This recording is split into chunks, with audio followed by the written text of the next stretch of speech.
Okay, it looks like we're live, I think. I could be wrong. It says we've been live for 7 seconds. We're like a minute early. So I just want to sort of like to take a minute to stretch. There we go. Big stretch. Because we got ourselves quite a long live stream today, ladies and gents. Sup Shredders, my name is Logan, aka Spiderhands, and welcome to an SP Livestreams, where today we're going to be checking out the entirety of an album from an act named Muse titled Absolution. That's 200 there. Just going to make sure we have audio. Oh, we did do that beforehand, that's good. And the album is fine, that's highlighted. We'll load that up there so you all can see it. And if we switch over to here, this album, I'm checking this out because one of our SP patrons, Jacob Good, has requested it. Sup, Jacob? Welcome to the live stream. Hopefully you're well. Basically, as part of the $12 tier on Patreon, you can get yourself an annual album review of an album of your choice, as long as it's less than an hour in length and less than 20 tracks. And so this is Jacob's for this year. We've got Muse with their album Absolution. My personal experience with this is that I grew up listening to this, well, at least my teenage years were partially involved in it. I've listened to a few of these tracks, such as, Time Is Running Out, Hysteria, but I haven't listened to all of it. So it'd be good to check it out in context today. Just a general sort of like reminder as well. No, it's okay. It's all right. It's totally fine, Jacob. We agreed that that's part of the deal, is that on an annually, I would be reviewing an album for people as part of the whole Patreon thing. So it's totally fine. It's totally fine. Besides, I'm thankful that I do like Muse. Kind of. I like the songs I've heard from Muse. I'm not going to guarantee I'll like the entirety of the album, although some of these songs have like millions of plays. They're clearly very successful as a band, The art itself for the album is quite interesting. Now, each of these tracks, as per my usual videos, is going to have its own sort of individual song analysis, where it'll have lyrics and vocals all the way through the studio production, and then I'll give a final overall conclusion at the end. We will be featuring all of the tracks in here, just in case people are wondering if it's just going to be reactions. No, we're going to be sort of breaking them down as well. But we may as well get into it, I think, seeing as we are now on time. So we shall switch to listening. And we're going to listen through this album from start till finish. And we're going to hear what we think. Starting with intro, let's go.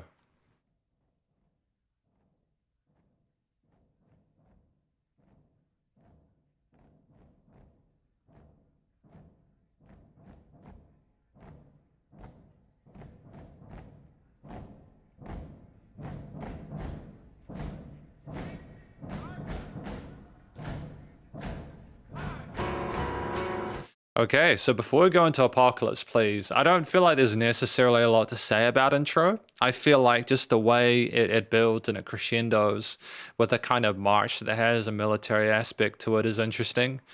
Sometimes people will start immediately with the narrative. They'll tell the story, but effectively this is more of a, oh, there is nothing. Oh, we're building up to something. Oh, what is this? And then suddenly it goes straight into Apocalypse, please, afterwards. I just feel like that's a really smooth way to get someone invested into the album as a whole. I liked the rhythm of it. Bum, bum, bum, bum, bum. And I'm not going to say much more about it, simply to not overanalyze it, especially given the form factor, but it's just nice not to have a full song at the start. It's nice to have something a little bit kind of like bite-sized at the beginning to sort of set the tone for what's to come. So Apocalypse, please, track number 2. And we've got the marching from the previous part as well, continuing. That's cool. We have lyrics as well, which is nice.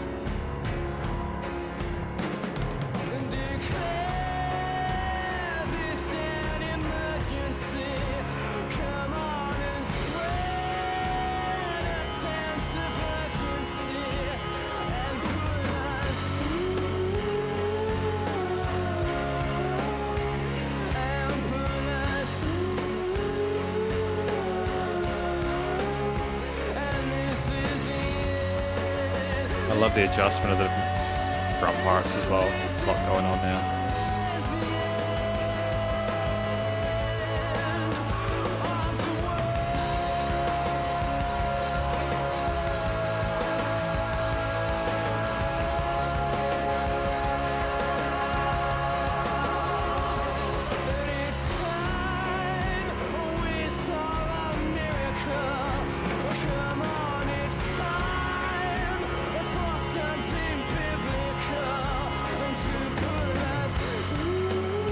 The switch to falsetto is really nice.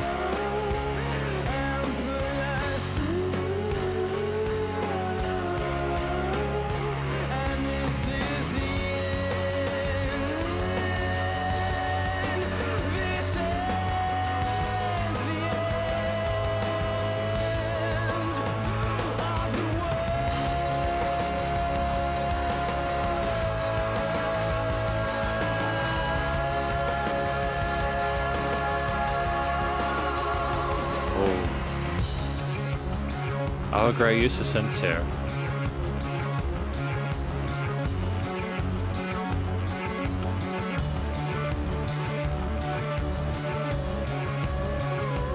Almost sort of neoclassical arpeggios here.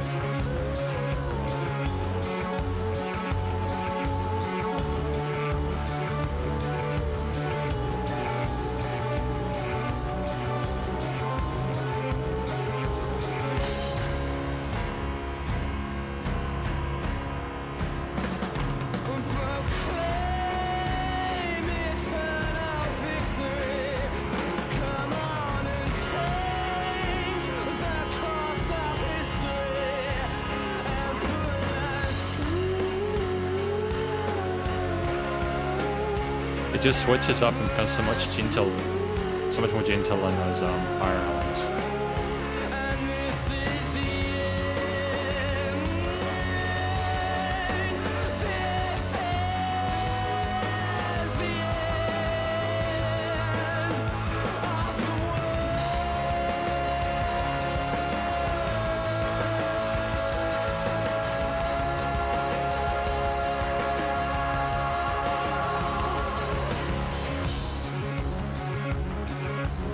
Returning to this idea here.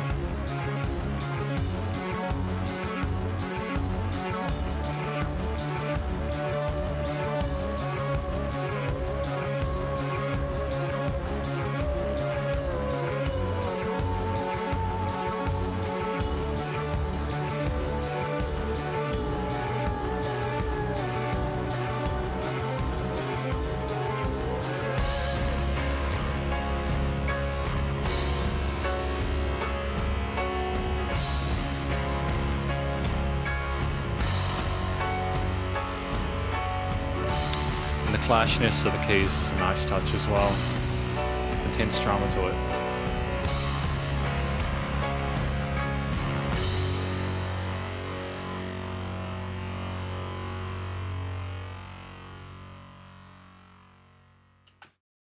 Okay, so that was Apocalypse, please. Track number 2 for today. What do we think this track is about? Because I've actually got lyrics in this one. Declare this an emergency. Come on and spread a sense of urgency.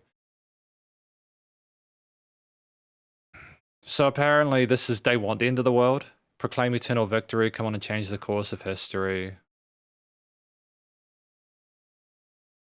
Yeah, I think they want the end of the world. The apocalypse is going to provide a better future for them, ironically, without a promise of it being that case. They just kind of sick of the present, regardless of how viable anything afterwards is. And you know, with the marching of what we had beforehand in the first track there in the intro, it's just kind of fascinating. There's still a sense of ambiguity about it, which I kind of like. Jacob mentions instrumentals are amazing for the album. They were super tight and varied. I'd agree with that. At least so far. I mean, they're fantastic piano players, and the drums as well are fantastic as well. I like the fuzziness of the guitars as well. This feels like an ushering of the themes that this album explores. Like everything is looked through the lens of the world ending. Yeah. I mean, literally, we've got apocalypse in the title there. It kind of lets you know in advance. You know, I dig it. I dig it. Apparently, they had a music video for it, if I'm not mistaken, as well. That's kind of cool. So with that in mind, let's talk about the vocals, because Matthew Bellamy, if I'm not mistaken. I don't know the other names. I just know the main vocalist. He's a fantastic singer. He's got a really distinct vocal texture and timbre. When you listen to Muse, you know it's him. And I think that he's very comfortable with his head and chest voice. Those falsettos are fantastic in those sections. He has a nice amount of vocal fry as well there, which is cool. And what's really neat as well is that when there are these harmonies, they're kind of subtle, but there's enough dynamic control vocally to be able to kind of have the higher parts come afterwards and kind of have their own sense of breathiness to them. I like that a lot. And I like the fact that the vocals are spread around the sides of the stereo field as well. I think that's really neat. So yeah, we have a great sense of theater and drama to our vocal performance. Our expression's on point. I think the track at like 4 minutes 12 as well fleshed out. There's a nice mixture of different, verses, and then we have "This is the end of the world" as the kind of hook line. And we have adjustments of different chord progressions and bass lines and drum patterns there, with the drum parts changing in between there. If we just go back to the start though, you have again the marching from the previous track. So, Blue Dinner Box, how you doing? Hopefully having a great day today. Welcome to the live stream. It's great to have the keys and their sense of clashiness alongside the marching there. It induces a sense of musicality outside of the rhythm to it. And then you have that lush kind of reverb and kind of like feedback on it. And it sounds kind of otherworldly, I suppose. It sounds like big, larger than life and kind of grandiose. And those like floor toms that we have as well with the push behind them and some of those drum parts are great as well. The floor toms on the drums kind of substitute the marching. The drums have these wonderful, very sort of simplistic, sort of like hi-hat orients with the eighth notes, but they switch up the phrasing and meter of their kicks and snares and stuff like that to suit, with some really cool triplet drum fills going in between sections. The part where you have the arpeggios and the keys going backwards and forwards, ascending there, offers a sense of neoclassical element to it, and that kind of adds a bit of sort of spiciness and that attention and drama to it. Kind of makes it seem like a thing that's kind of been lasting all of time there. And I like the electronic synthetic feel to it because it makes it feel a bit more modern as well. As well as these sort of like less comfortable chord progressions and patterns that we have with the arpeggios that add a sense of sort of like further sort of uncertainty and discomfort to it. It's not just majors and minors. We kind of play around with some fun extensions. I think if we have any guitars or basses there, it's predominantly power chord elements there. We have some chugs and palm muted elements there, but it's mostly sort of fuzz for texture. And we play around with relative majors and minors in terms of the theme there, which is kind of cool, because I like the backwards and forwards with that, almost like we're unsure of where we're going with this. But I think it's more about the sounds and the textures and like the way they sort of twist and turn that kind of sets the scene and precedent for it. But it's an incredibly tight instrumental performance. The drums especially are one of my favorite parts of this, as well as the keys there. I like how they don't just play within the diatonic. They play around outside with some chromatics and stuff for a bit of extra kind of zest. I think we also go between half time and normal time in certain elements there as well, which adds a sense of push and pull to it.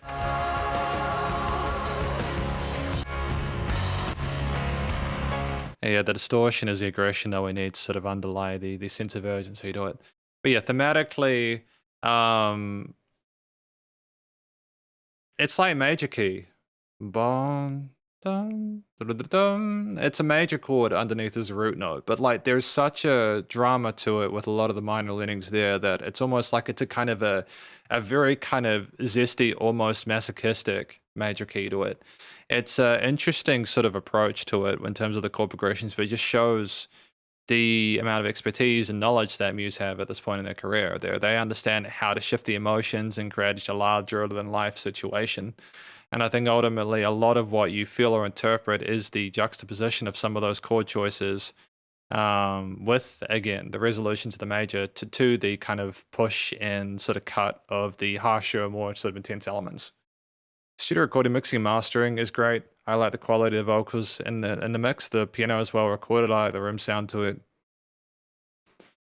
Guitar, bass, drums are well presented within a stereo field and a frequency spectrum there as well. No weird resonant frequencies, bass compression, limiting is handled nice and loud without pumping. With a bit of pumping to be fair, a bit of side chaining, but not too much. And again, I like the backwards and forwards of the panning with the synthesizers as well. So just a great start to proceedings, even though it's not quite the first one, it's the second. I like the fact that the first one melded into the second. Yeah, awesome. I do quite like Apocalypse Breeze. I want to see what they do next. I know time is running out, track number 3. But very different immediately though, right?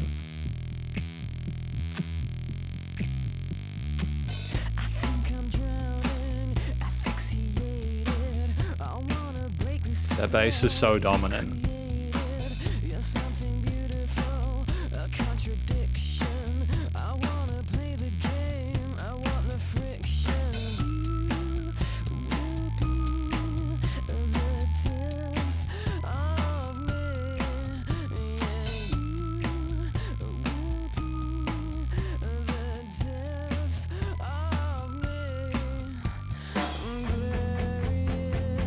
And now we're building into it. It's kind of quiet before, right?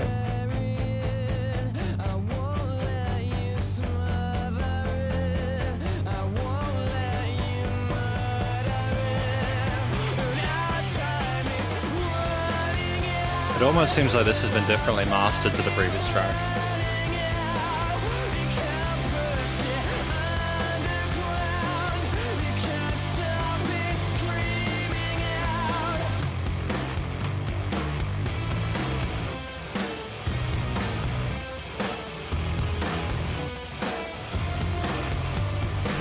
I'll try not to pause too much. I just find that it's a really interesting guitar effect there, that tremolo picking there. You can hear the sound of the pick there, but the way that they kind of loop in the distortion like that is really fascinating.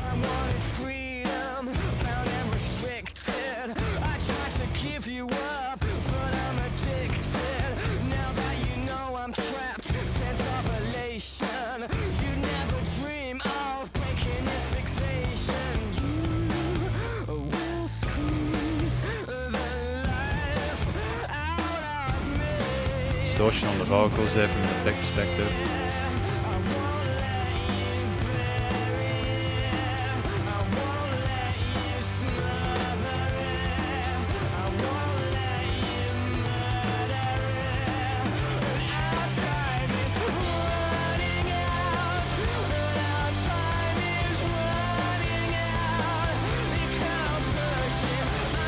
Oh.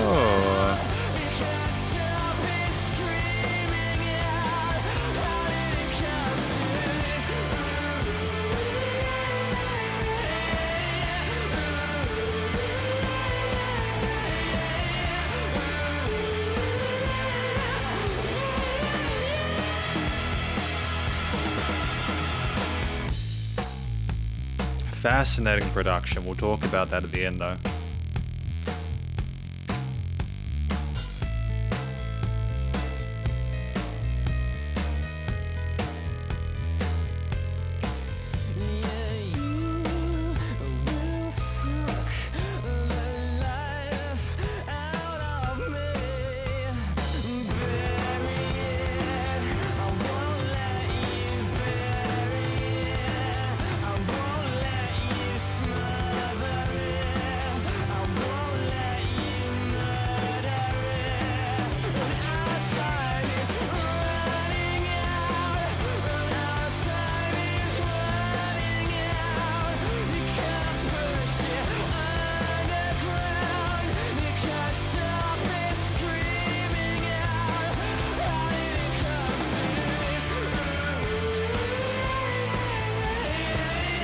It's like they deliberately pushed the upper mids in that guitar part on the right there to kind of bring it up.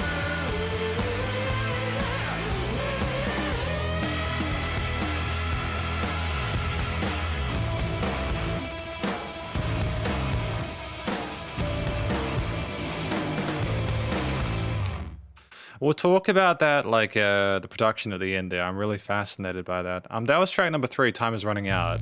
Just to confirm, I think it's a great song. It's just some of the volume, the leveling decisions. Just a great groove. I sang this song many times in karaoke and jamming studio because the bass line is just fun. Yeah, it's a great bass line for sure. Time Is Running Out. I think that this is about someone being under the spell of someone, under the control of someone else. It could be like a relational thing, but it also could be like romanticized in regards to the world that they built. They've fallen in love with the world, but they're kind of trapped within the cage there. I wanted freedom bound and restricted. I tried to give you up, but I'm addicted. So they can't, they literally unable to give up this person, and that person's just going to choke them and squeeze the life out of them. Yeah, I think there's also a sexual connotation to it. I might not be sure. I might just be imagining that. I think it's the double entendre. If it's just there is kind of cool.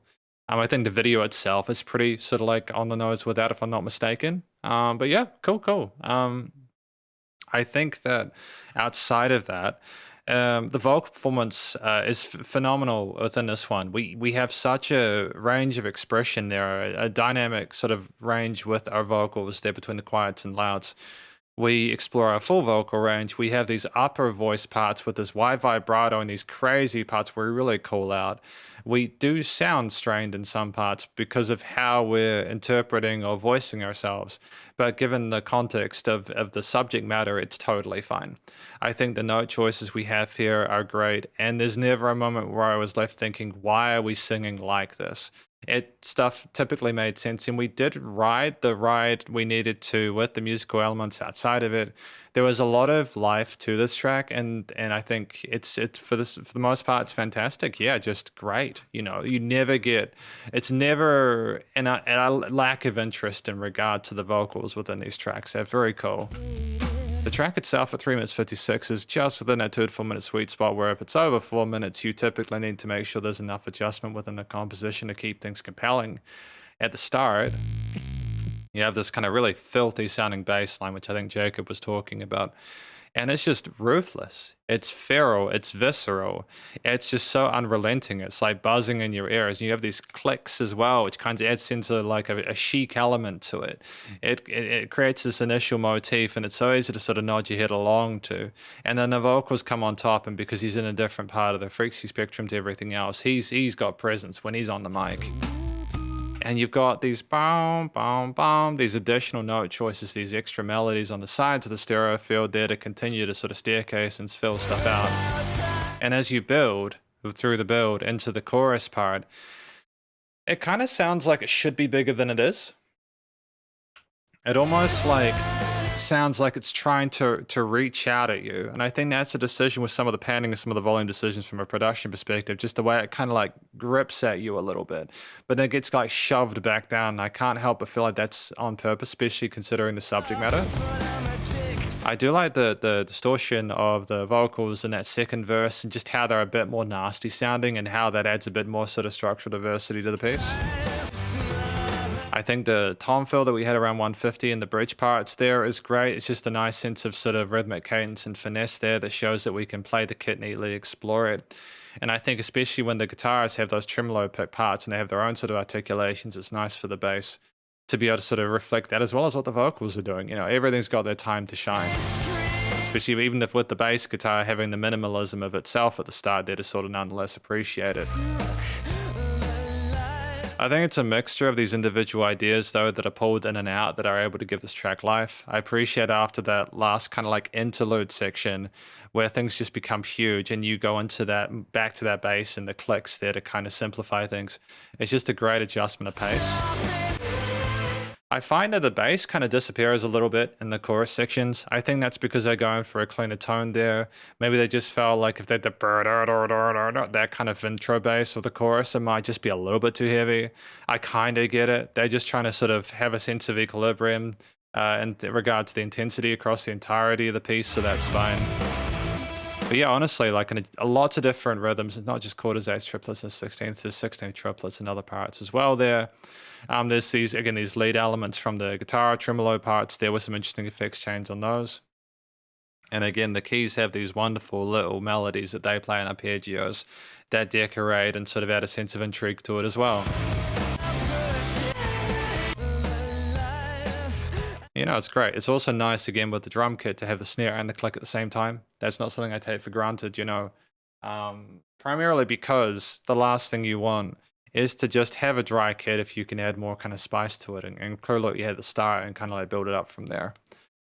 So ultimately, instrumentally, quite fascinating. There's no weak points within it. The performance is quite tight. Thematically, minor leaning, because of course it is, considering the subject matter. You know, got that sort of like minor scale involved there. But there is a major kind of turn to that chorus, which implies like that by screaming out, we're kind of trying to find something different. But when we kind of go into a funky part for the interlude there, which kind of adds a sense of raucous kind of like ambiguity to it. It's almost like we're kind of like, you know, nodding our head along to our demise. Yeah, fascinating stuff. I just think, again, the way it kind of just rockets out to the quiet part after that is tight. Studio recording, mixing, and mastering, similar comments to the previous one. Vocals are pretty well connected. It's nice to, again, have the adjustment of the tone of the guitars in their lead sections. The drums, they made a good choice to keep the drums acoustic for this, I think, outside of the clicks being clearly additional on the mic. And yeah, fantastic. It has a sense of like a lounge jazzy kind of feel to it, a bit of a sultry kind of essence to it. You know, music surrounds you in the headphones, stuff comes in and out there. It sounds huge. Very loud. Some parts are like louder and they kind of push against the earbuds a little bit depending on which side. And it's sort of a symmetry. It's just kind of fascinating. I might have said there weren't any resonant frequencies before. That is not entirely correct. There were some resonant frequencies with the post choruses that we had there. If I'm not mistaken, it's a little bit kind of pushy in a way where I feel like the upper mid resonance was meant to sort of make it sound like it was lifting high before it came back down. If that was the case, that's totally fine. It's just something worth noting for transparency there. I mean, it shows that you can do additive EQing in a way which makes the track a little bit more special. A nice loud bus compression limiting's handled. Yeah, another solid effort. Apparently that was Muse's first radio hit, but it retains Muse's eccentricity. Is Plugin Baby not the first? Did Plugin Baby come afterwards? Sing for Absolution.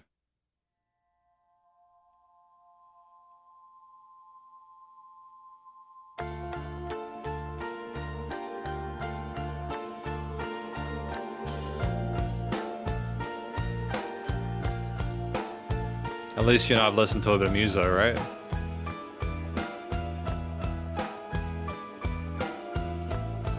A bit more low-key this one, I kind of dig it.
Okay, that repetition of the sequence kind of works.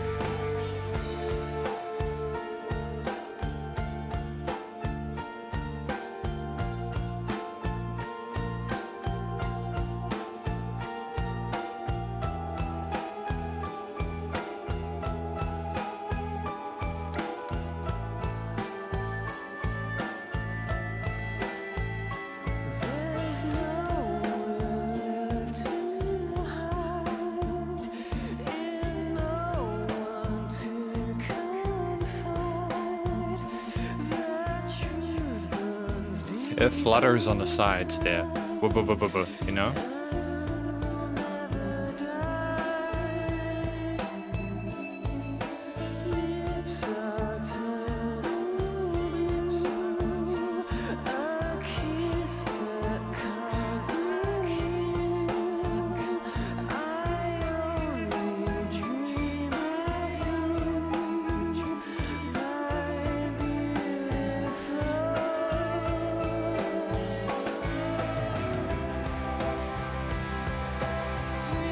It's kind of a blunt transfer to the major.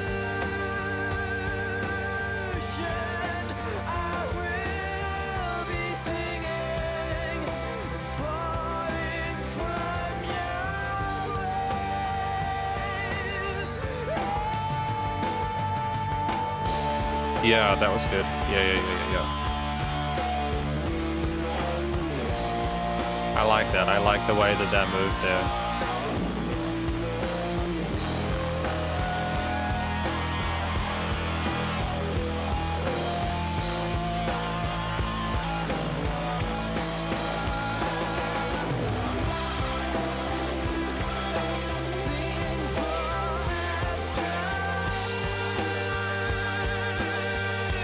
Why is there tremolo there, man?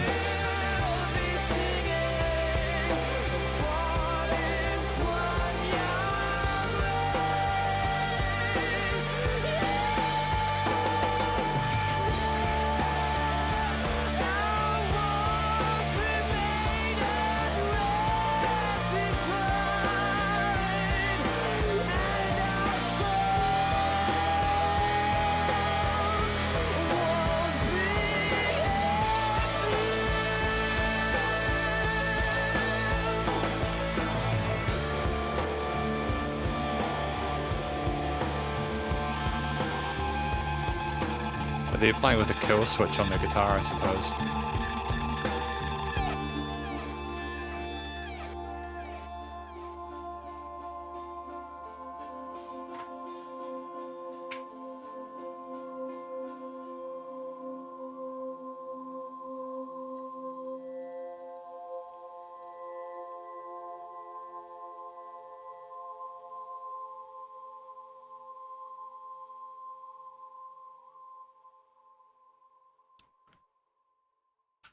Okay, so that was track number 4, Sing for Absolution. Nice. I quite liked that one. What is that about? Lips are turning blue, a kiss that can't renew, I only dream of you. Okay, so we can't revive the person that's basically dead. Tiptoe into your room, a starlight in the gloom, I can only dream of you and you never knew. Sup Gym Games, welcome to the live stream, hopefully doing well. It seems like a cool album so far, eh? For sure. I don't dream of you and you never knew. Sing for Absolution. I'll be singing following for you, Grace. So it's like almost like this person is unreachable, and we're doing the best we can to do what we can for them, even though we can't wake them up. The truth burns deep inside and will never die. Lips are turning blue. Yeah, so I think they're kind of desperate to try and get in the good graces of this person, even though that's untenable, and their wrongs remain unrectified, so they weren't able to get the mercy that they were looking for, and so basically they can't do anything now that the person is not there anymore. Okay, I kind of get that. Yeah, I'm sure you guys can help me out. Sing for Absolution. It's yeah, an unreachable deity of some kind. It's an interesting track. I think that the vocal performance, I agree, Jacob, what a vocal performance too. Wow, that last segment. It's been across the board throughout this album. They're fantastic on the mic, you know, a great sort of hidden chest voice. Really, really effective with their sort of like just transfers between different parts of their ranges as well, and adjusting melodies and sort of like rising up when we need to and adding a bit of kind of extra oomph and fry and such to it when required.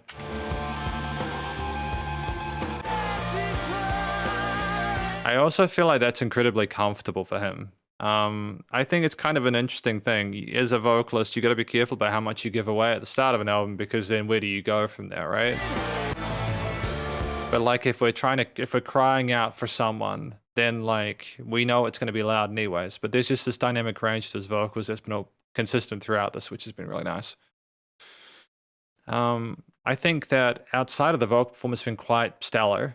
We have a track at 4 minutes 55, which is the longest one on the album so far. I feel like we have a good amount of variety in it compositionally.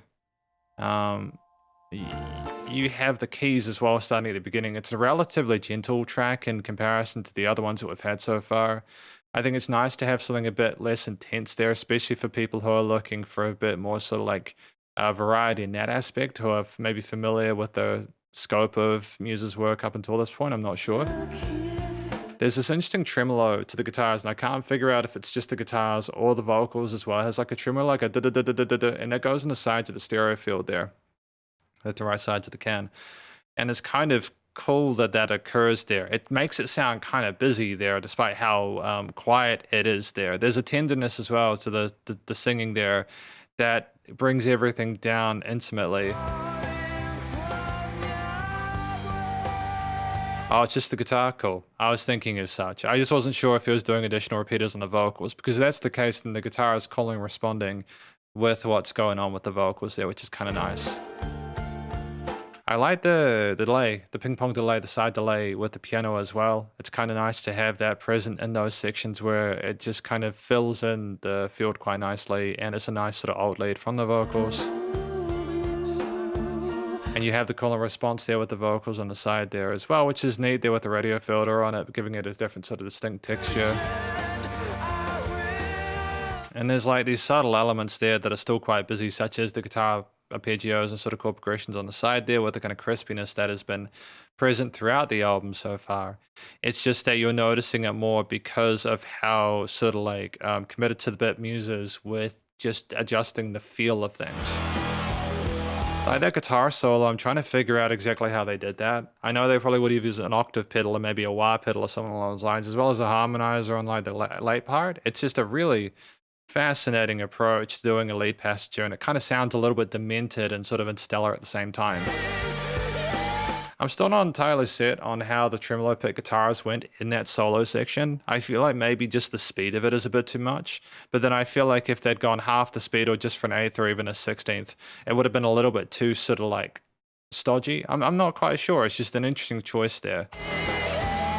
And they already have enough stuff in the background that's kind of fluffy sounding, so I appreciate a bit of the push, especially as the guitar kind of continued afterwards to kind of build from there. But I do like the kind of free-flowing approach to the guitar and the way they use the kill switches and stuff like that to sort of change the feel and approach of it and give it kind of a noisier sound as opposed to it being purely sort of like about the musicality of it. And the pads that they have along the end to kind of bring the bell curve to a close are also quite nice. Ultimately, it's quite a well fleshed out track with a more sort of gentle drum line there, predominantly focusing on a mixture of cymbals, kicks, and snares with the crashes as well in those louder sections. It's just nice to have a more gentle track there while still having a bit of edge required to be able to sort of niche it to, attach it to the rest of the album. And especially considering the Absolution, with the title of the album being Sing for Absolution there, it makes sense of those things connected. Thematically, I feel like there's an interesting sort of like transfer from the minor and the verses and such to the chorus being major. I think that more we're sort of hopeful for the Absolution, so that's a positive thing we're sort of moving for, but then we're kind of going through the mire in the verse part, so therefore it makes sense that that is less happy.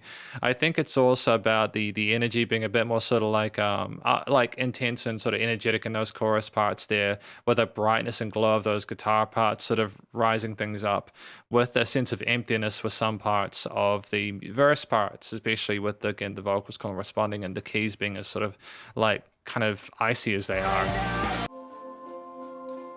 But there's just a nice sort of push between those. I know there's guitar as well in the verses and stuff like that, but it's just a deliberately different sort of vibe between the two. And initially I wasn't really sort of super sure about why we were going from like happy to sad. But like, again, it's all about context, from major to minor there. There's a lack of the complexity with the extensions we've had in previous tracks, and that's totally fine.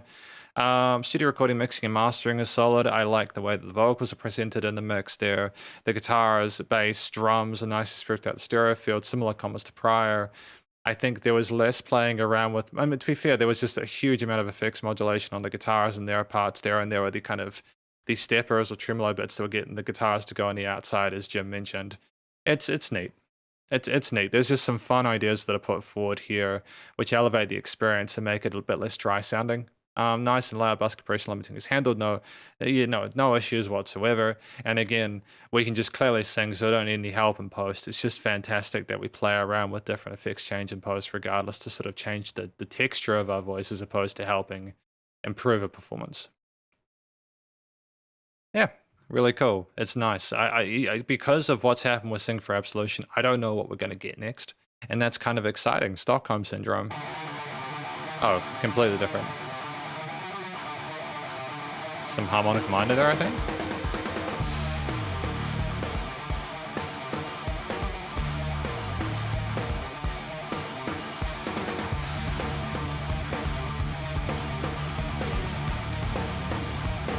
that bass.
Oh.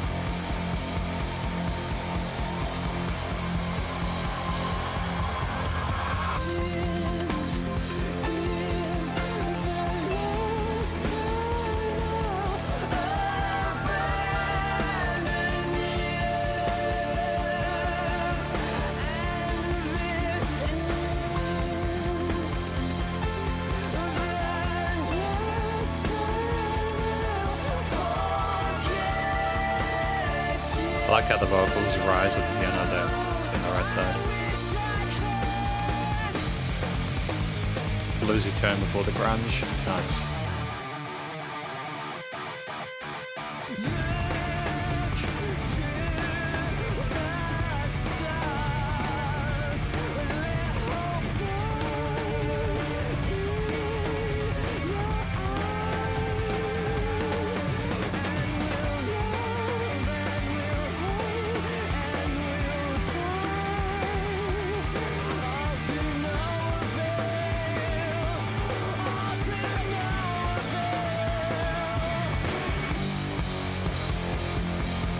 It's just huge sounding.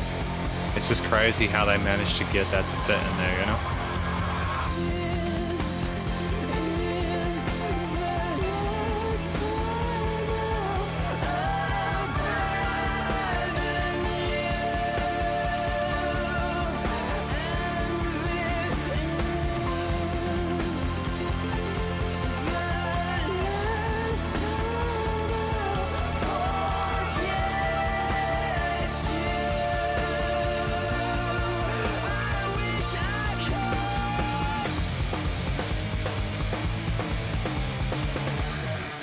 And back to the riff.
Oh.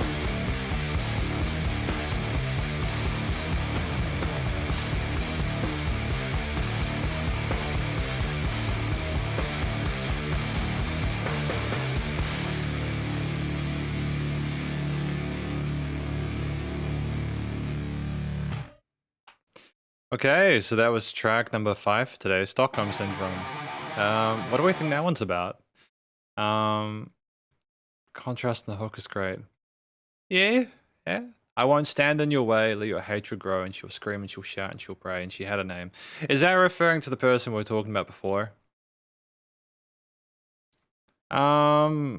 So basically, this is about kind of being toxically codependent on someone, and you know, all these love and hate and strong feelings together.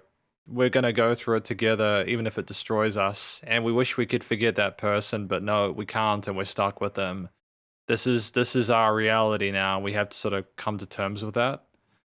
It's talking about the commitments we have to make to that person, irrespective of how we're anchored and stuff like that. I think I still don't feel like I know enough about it to kind of get it. I feel like there's different nuances to it, but regardless, it's an interesting story at this point. We're definitely halfway through a movie, at least getting close to the second act at this point.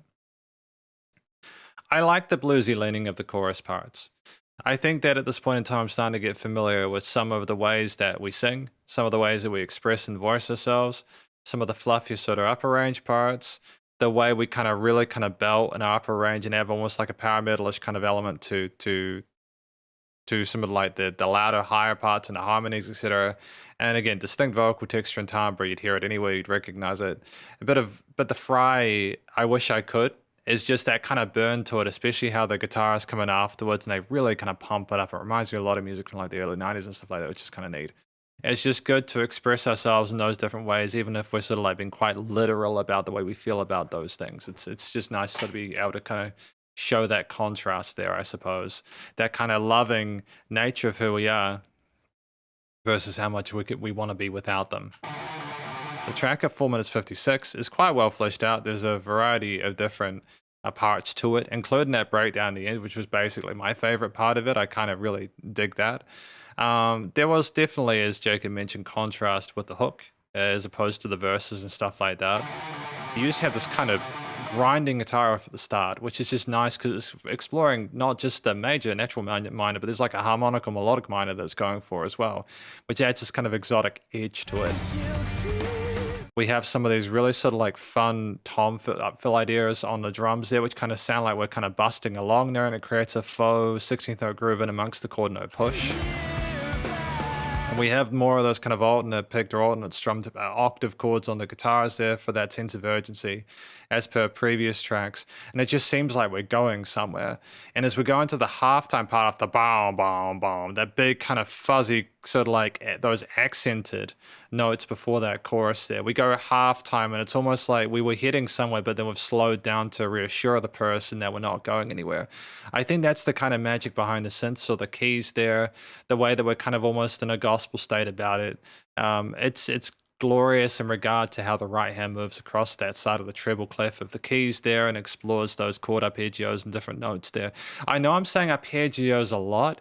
It's because it is. A lot of what's been played on the piano here comes from a classical perspective, predominantly being arpeggios. The vocals are the ones sort of singing these main sort of melodies and sequences, and the guitars are typically doing either sort of like finger-picked parts, or they're doing sort of octave or like power chords, and even then it's mostly octave chords. So to be fair, you literally have this this main sort of riff that is the antithesis of that to a certain extent. There it is, a single strict melody that just adds a kind of a heavy kind of harshness to it. It just like seems like things are crashing down around us, and it's wonderful. And I love the fact that it goes halftime at the end there, almost like we've done enough of the speeding forward and we just kind of rock to it. We just want to, like kind of really kind of vibe with it. But I think the rhythmic contrast between the verse and the choruses is good. I feel like the changes in instrumental parts between the verse and chorus are also quite effective, as well as the different vocal styles there. Having that da da da da da da da da da part kind of like stammer for a little bit before it goes, and the hook is nice as well, like you are taking a moment to slow down.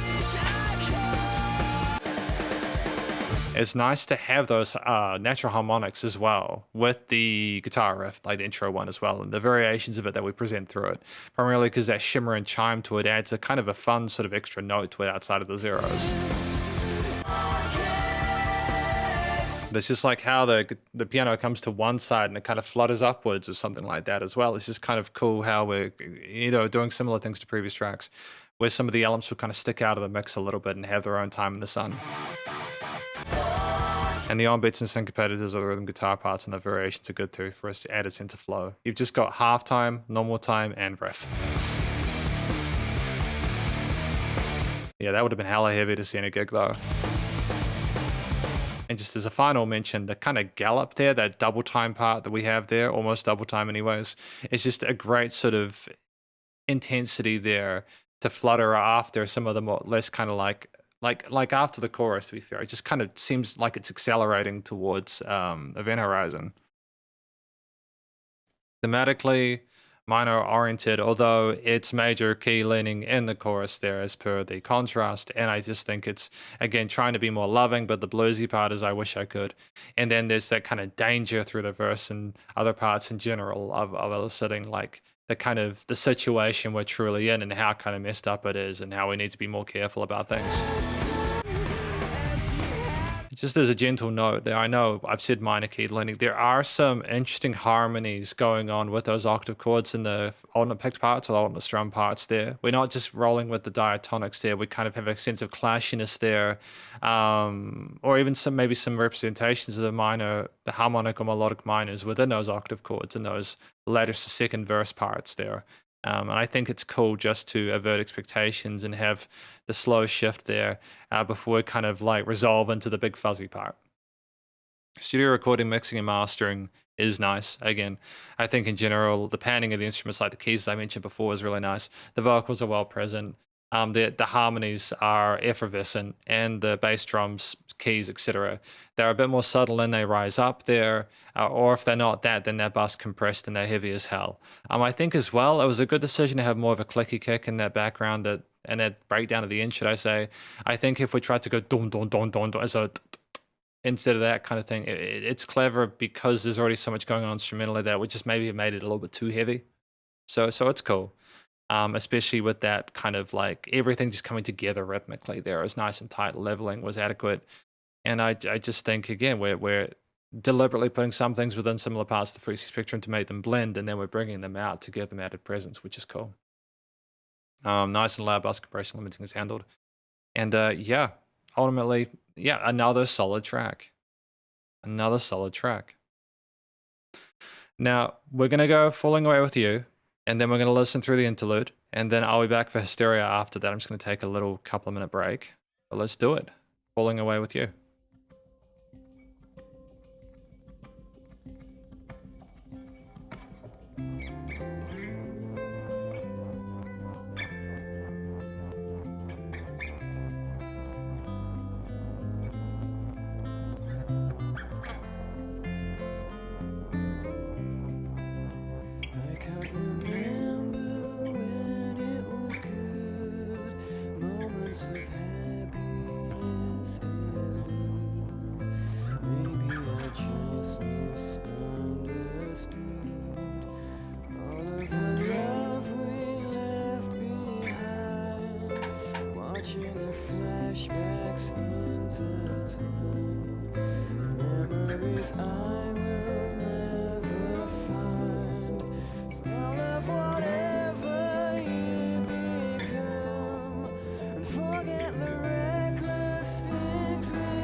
Take the keys on the side, man, that up.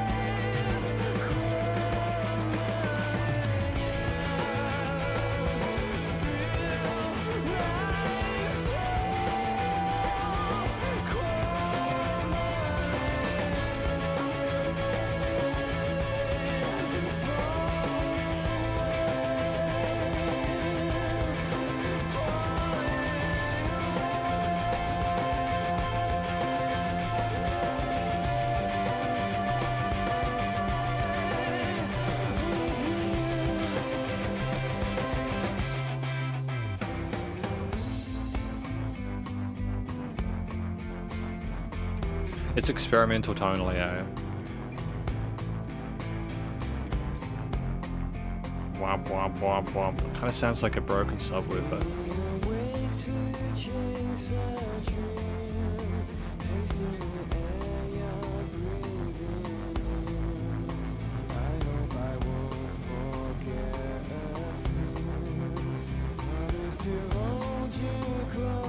Sup, nice to meet you. Welcome to the live stream, hopefully you're well.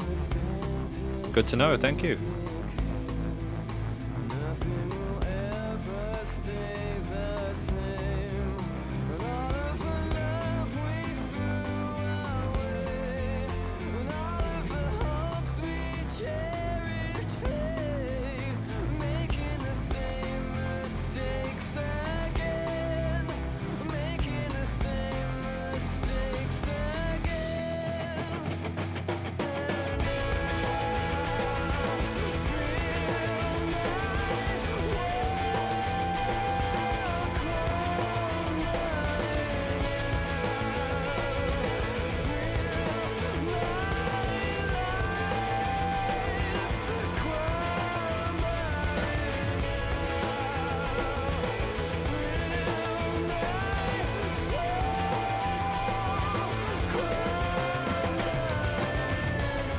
Nice adjustment of the drums there.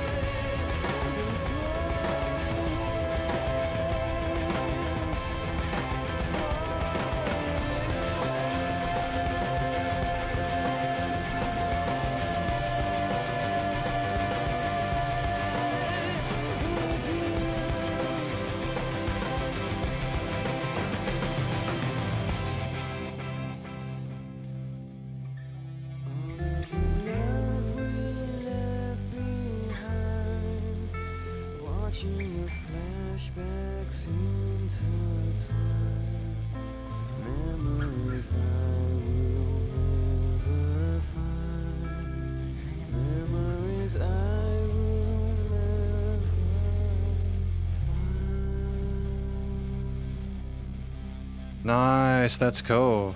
I dig that. We'll let it fade out though. We'll listen through that one again. Like not the whole way, but just so I get the feel for the lyrics there. Breakup song with all the drama. Find the choice of words interesting. It's not falling away from you, it's falling away with you, meaning he knows that both of them were broken. Yeah. I mean, I can't remember when it was good. So, I mean, we talk about the previous track. Stockholm Syndrome being maybe if it is about relationships, let's just say it's about relationships and breakups.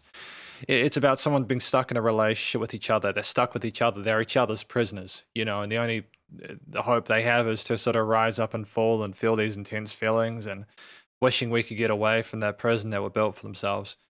Moments of happiness elude. Maybe I just misunderstood all the love we left behind. Yeah, I mean, I don't want to like belittle it to that. I feel like it can be more than that. And it could just be, I don't know, man. I'll feel my soul crumbling away and falling away with you. But to be fair, of course, that's not being kind of like pedantic about it or expecting it to be more than that. It could just be it. I'm not sure. I'm just trying to sort of figure out how this ties into the overarching element of the album there. Staying awake to chase a dream, tasting the air you're breathing in. I hope I won't forget a thing. Yeah, okay. Yeah. Close and pray, watching the fantasies decay. Like the lyrics are so cool, man. And I feel the world crumbling. I feel my life crumbling. Watching the flashbacks intertwine memories I'll never find. So it's almost like this track is more about the sense of loss of having lost who they were and just sort of being sad about who they've become. I think effectively is what it comes down to. Everything's just kind of mired in the ether there, and it's difficult to really know where to turn or where to go from here. I think that what I like this song partially because of how tender the vocals are in those quieter elements there. It's just so soothing to listen to. I like his voice when he goes into his upper range, but like when he's in his lower range and it's very sort of like sincere and vulnerable, I do appreciate that. You know, I like my Cannibal Corpse, but sometimes I like listening to more sort of chill stuff. I think he navigates his range incredibly well here as per, but it's just having the quieter notes being hit that cleanly is impressive just from an actual vocal technique perspective.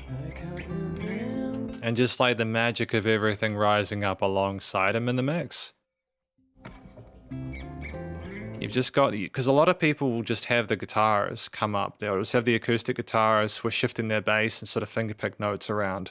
But there's all these other sort of patty effervescent elements around it. They just kind of like bring it up. And you've got these keys in the background that are relatively subtle as well. They're kind of adding a bit of kind of like beauty to it. And these repeaters, they kind of come out the side there, and it kind of sounds like you're in the water with them. And it builds over time there, but it's a relatively, again, a subtle build there. It's not sharp in terms of how it comes up.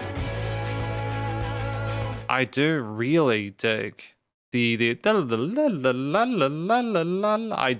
do adore that. It kind of reminds me of a song, Selkie's The Endless Obsession, from a band called Between the Buried and Me. Between the Buried and Me, or Beneath? I think it's Between the Buried and Me. I like the fact that there's that kind of crispiness to the technicality of it. It's kind of playful in a weird way. It kind of adds a sense of modernity that I appreciate.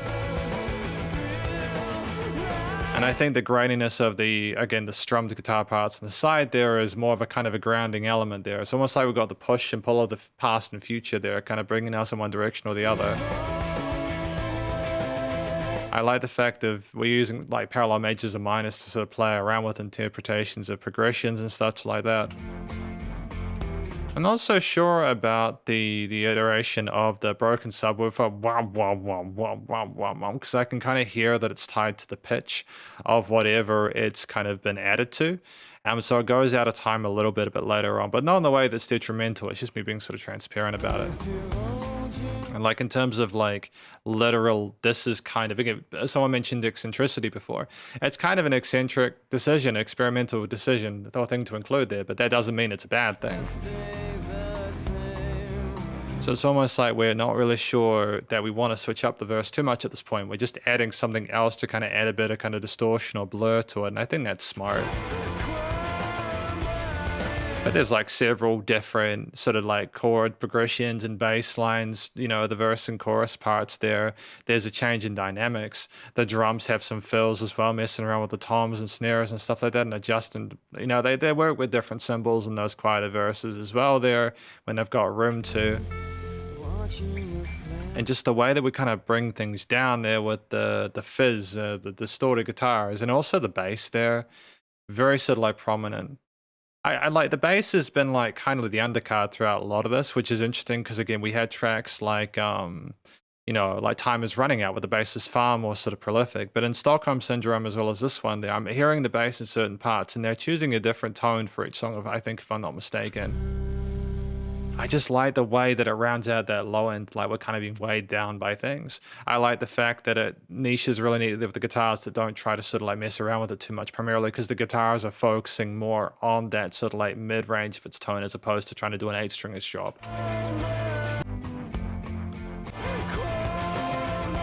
But yeah, honestly, like the performance in general is kind of very, very neat. There's a lot of fun ideas within this. I think that the variety of different tones and textures elevate the piece, and there's nothing which ever feels alienating aside from the subwoofer kind of womp womp womp womp womp, which is just you know, it's just them sort of like messing with different sounds, and that's totally fine. It could maybe mean that things are more fragmented. Maybe things are going away from each other. I'm not sure. That could be what that's symbolizing. I'm not sure, but either way, it's kind of neat. Thematically, you know, minor leaning. Oh no, it's major key. Boom, boom, boom. Both parts are major, but because of the way that the music instruments sound, they sound kind of sad or depressing, you know. It's almost like it's melancholy or bittersweet, right? But then like, I'm not really sure how to interpret it. It's kind of ambivalent from a musical perspective. If you were to listen to, it's just the tone. I think it also could be like what we associate when we listen to those instruments and what kind of lyrics we hear with those. I think, yeah, it's vivacious when the synth arpeggios do commando and Harper in there, really cool. It's just it always amazes me how people just sort of they have again these lyrics there where there is a sense of grieving and loss, but they still manage to make major oriented chord progressions. I think it's the chromatics or the parallel majors and minors that they have to kind of like sort of like turn it that way. I'm not quite sure. Regardless, I'll think on it as we go along. But yeah, well done, awesome. Studio recording, mixing, and mastering is cool. I like the way that the again, there's the guitars on one side and the chorus, and then there's the little kind of parts here, so sweeping up top. It's just a nice symmetry in terms of both frequency and sort of like positioning, panning wise. Vocals have presence regardless. There's a tremendous amount of dynamic range from both a compositional as well as a production perspective, and yeah, nice and loud, bit of pumping, and it's just yeah, it's probably my favorite song off the album at this point, which is typical for me, as I tend to be a bit of a contrarian, and I like the less liked tracks a lot of the time. But it's not out of me wanting to do it, it's just simply how it is. We're going to listen to the interlude, and then we're going to take a break for a moment, okay?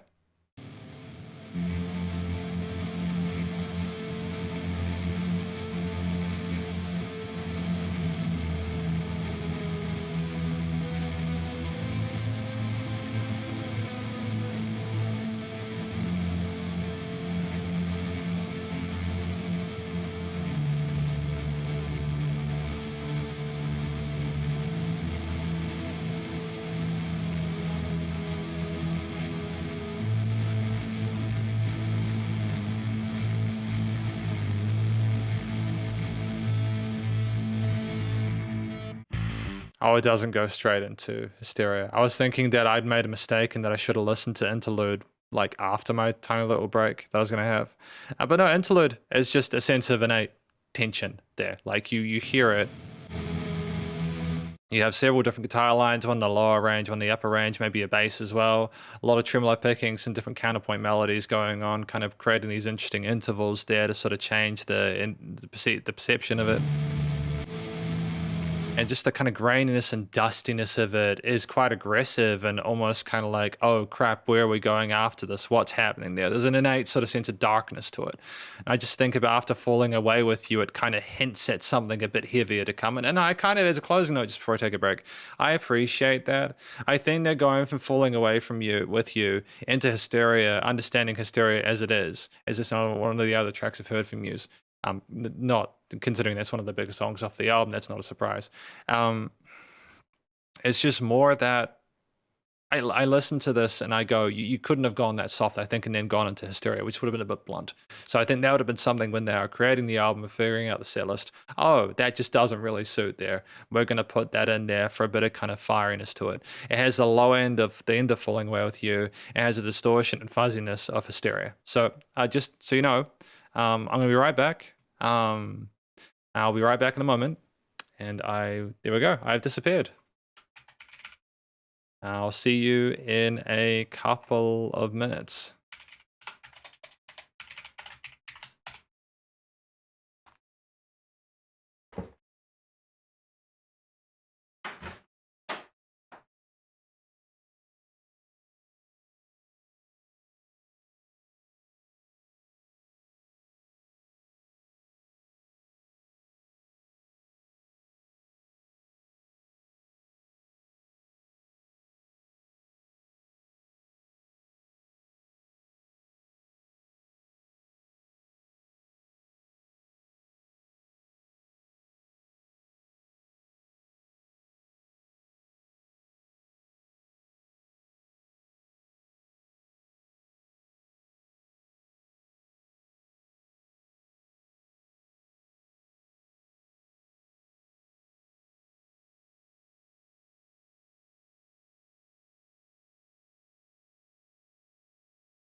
Yo, I am back.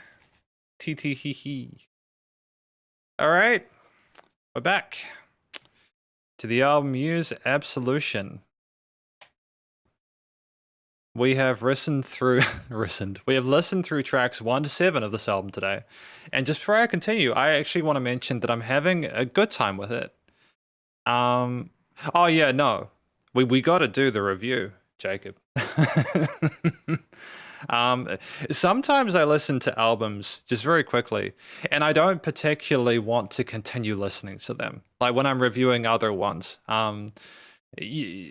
and it's difficult to want to keep going after a break, because even though, again, my job is to review music, if you're not enjoying the album by the halfway point, it's a bit of a slog through the rest. And sometimes if you do a straight listen for it, you can get through it without any issues. But then if you have a moment to think about it afterwards, it's like, oh, I don't really know if I'm vibing with this. But luckily for us today, I'm enjoying most of this. I do think Falling Away with You is my favorite. I'm actually going to put that in my little playlist there as my one that I like today. I didn't think I'd like the Most Gentle one. But yeah, it's all good. It's all good. Let us continue with Hysteria, track number 8.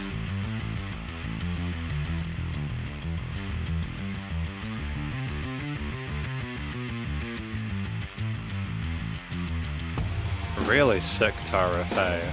Or is that bass?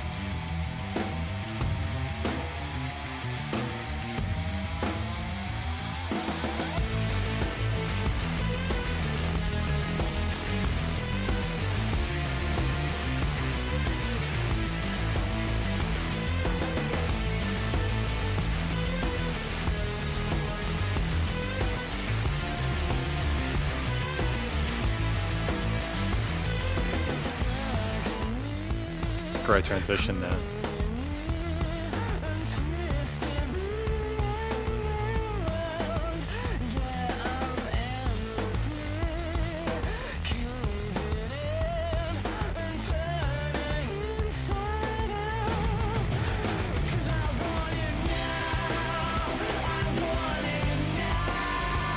Are you using a tremolo bar after that?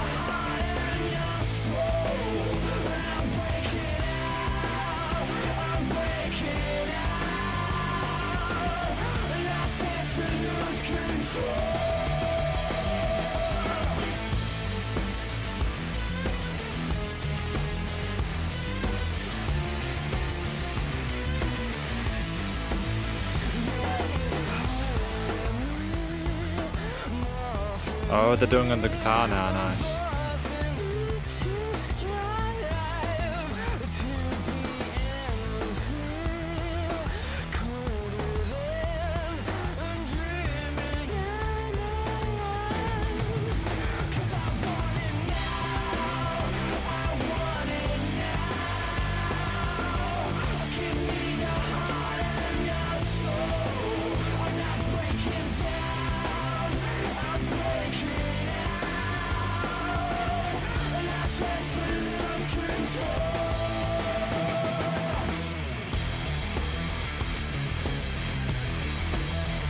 Oh, that's filthy, dude.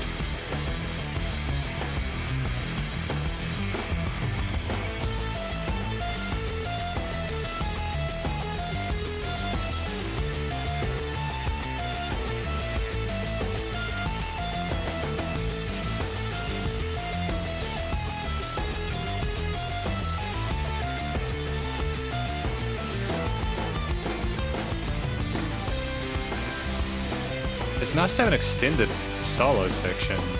Have we had that? Well, we have had that with guitar, to be fair.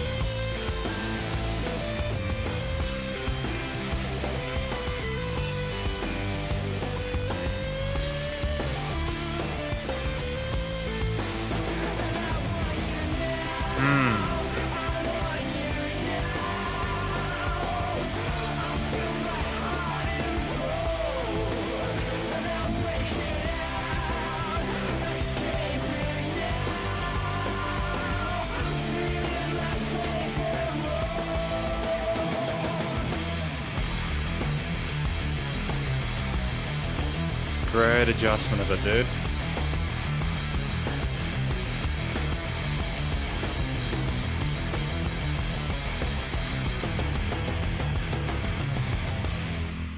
Yeah, that was cool. Interesting to kind of like finish it halfway through the third loop of it, but like, no, it's nice. It's nice. So that was Hysteria by Muse. It is a really difficult bass line to play. From experience working with students, because I teach bass guitar, as well as a few other instruments. It's a requested one, but it is tricky. I'm also trying to figure out whether they play it with their fingers, you know, like do do do do do, or if they do it with their pick. I don't know. I'd have to. I think they're using the fingers. If they're using fingers, that's solid technique there for sure. Either way, it's cool though. It just kind of doesn't sound like there's the attack of the pick there. You know, I can't really hear that. Oh no, there could be. I'm not sure. I don't know. It's all right. That's not what we're here for necessarily. What do we think this track is about? Stereo. It's bugging me, grating me, and twisting me around. Yeah, they're clearly having a massive episode with this. Yeah, I'm endlessly caving in and turning inside out because I want it now. Yeah, so they're really, after the last track, they're really just sort of craving the satisfaction of absorbing the other person whole. It's just corrupting them and turning them into like a vision of themselves that they can't even recognize anymore. My faith erode. I don't know, maybe the person was initially wanting this other person they loved to end the world for them so they didn't need to feel their current existence anymore, and then what's happened is they've gotten trapped with them. So now they're like stuck in this place of stasis where it's they're stuck with this person, and that by being stuck, it's driving them insane effectively. It's an interesting track for sure, Hysteria. Number 8 for today. The vocal performance, the singing is tight. I do like the way that we express ourselves throughout this, the way that we kind of have an inherent sort of like sultry nature to some of these parts. We call out in others. There's a bit of vocal fry there. It's consistent quality across it. But I dig the fact that we also allowed the vocals to kind of come back a little bit, to allow there to be more time for the guitar solo elements in the later part of the track. I really appreciate when musicians allow there to be other instruments as part of a piece and to have their time in the sun.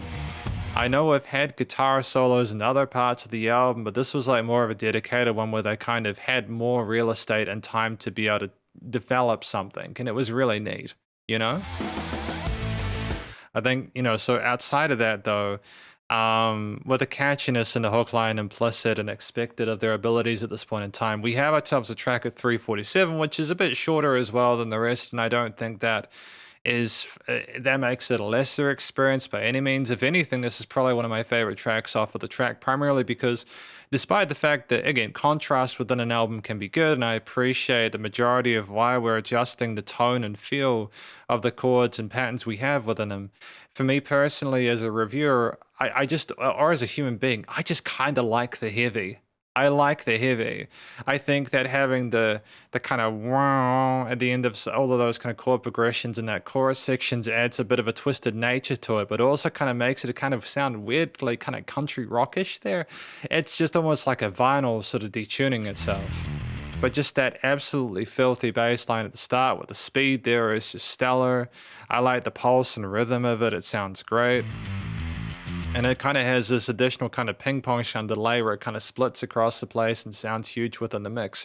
You then have these, you know, like that massive kind of build there with the wow, that pick scrape at the start there, which just sounds hugely cinematic. And you have these sort of unison bends playing around with chromaticisms there, which is kind of dope. You have the instruments, again, with the offbeat high open hi-hats as well, adding a sort of a faux dance-ish kind of feel to it, like we're dancing through the madness. But yeah, the push of those toms and snares in that build was tremendous there. And like we get rid of those guitars for the verse part because we understand the guitars could interfere with the vocals, and we also have a solo section later on, so that's sensible. I like the adjustment of the drums in that chorus section, the way that we kind of add a faux 16th groove because of the use of those on-beat and syncopated kick and snare patterns. But we also had those little articulations and air candy-ish parts on the drums and other parts which are a bit more simple there. We also adjust that bass line at the end there to kind of add a different scope of melody and pattern sequence to it. We finish it after 3 loops as opposed to 4 like we're expecting for there to be a blunt finish to it. And I like again, as I mentioned, the guitar solo, but there's not just one guitar part. There's also multiple parts that are kind of feeding off each other, and they have this kind of demented, twisted tone to them that sounds like kind of broken music boxes. And there's like, it's just so much love put into this track specifically. You know, it's just nice to have a different solo section, but then to have like an extra dedicated one. You think, oh, we're going to go up with this, but then we have a different tone and texture. And that's another guitar part in the upper range there. But it's also so short. Like, it goes by so quickly because of how much fun the track is in general with its different instrumental ideas, the rhythms, the note choices there, almost how hypnotic and how lost you can get within it, you know? I think effectively this is also probably one of the better mixed albums within this. One of the better mixed tracks within this album, I think.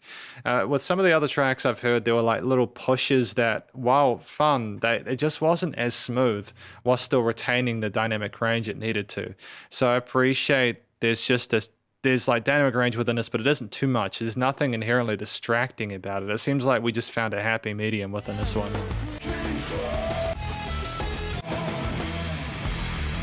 Just the way we kind of fizz into that. With some of the other tracks, we would kind of build the texture and to go boom, da da da da da da da da. It was less blunt. It was more about the groove and riff within this one.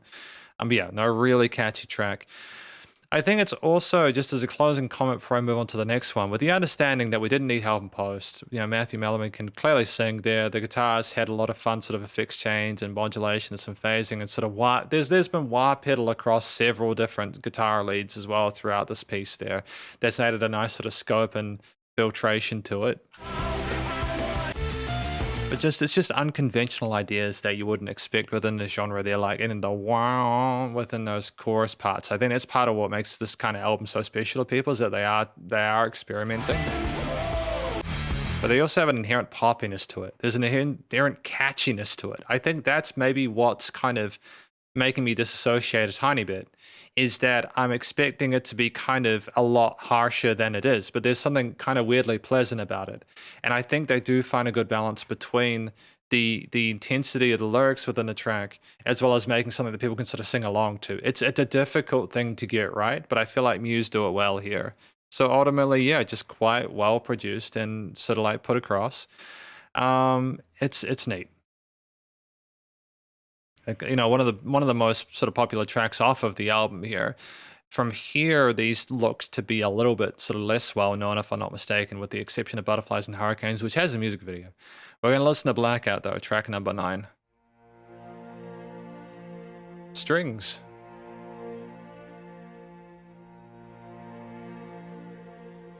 Oh, lyrics as well, right?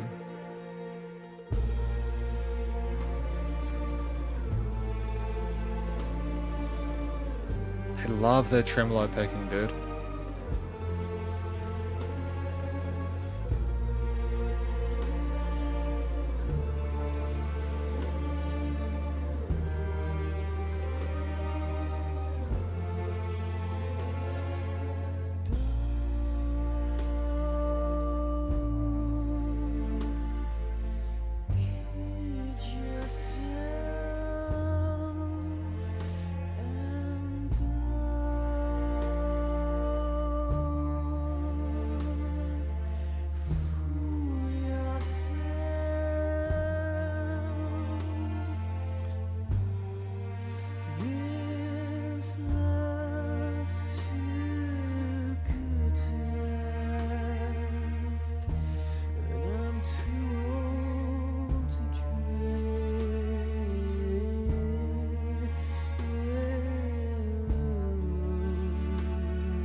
Nice tail there, man.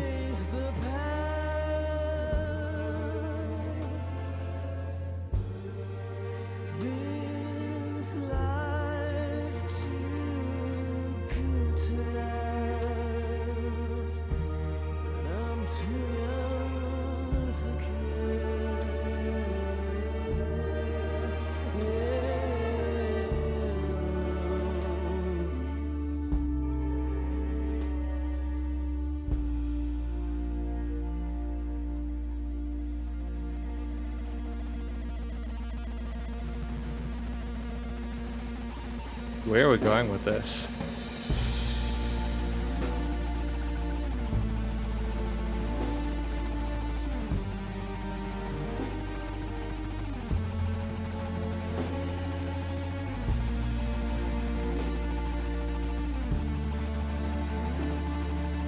Why are we doing the tremolo picking here?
Interesting. Yeah, I feel like 90% of that was really good. I'm gonna be a bit picky about that solo though. I'm gonna talk about it as we go through it. There could be something within the lyrics, just going over it, that could sort of like justify it. But I don't know, man. It just seemed a little bit kind of like we just wanted to put a whole lot of fast guitar in there, you know? So let's talk about that. That was Blackout by Muse, track number 9 for today. What do we think it's about? Don't kid yourself and don't fool yourself. This love's too good to last. I'm too old to dream. Is Blackout almost like we're blackout drunk? Or we're kind of just, are these the thoughts we have when we're barely able to cope with the situation? Life's too good to last and I'm too young to care. Oh, I'm too old to dream. I'm too young to care. Don't kid yourself and don't fool yourself. This life could be the last and we're too young to see. Interesting. So it's just contradictions and juxtapositions. I kind of get the feeling this is just someone looking over all the difficulties of trying to even function within their life and not really being sure what's real and what's not. Just how kind of mucked up they are by it. It's just all just too much for them to cope with, you know?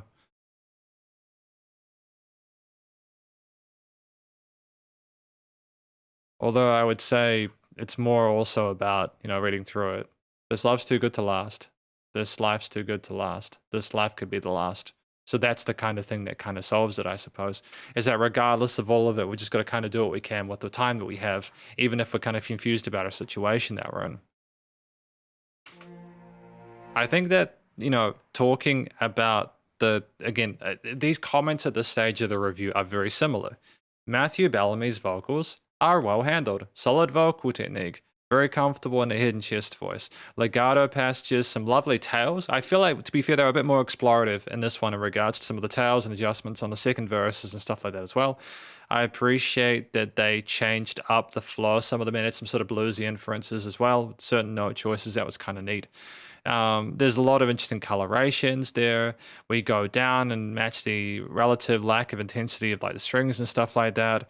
We know how to play to the mood and the scene, and it seems like a relatively authentic vocal performance.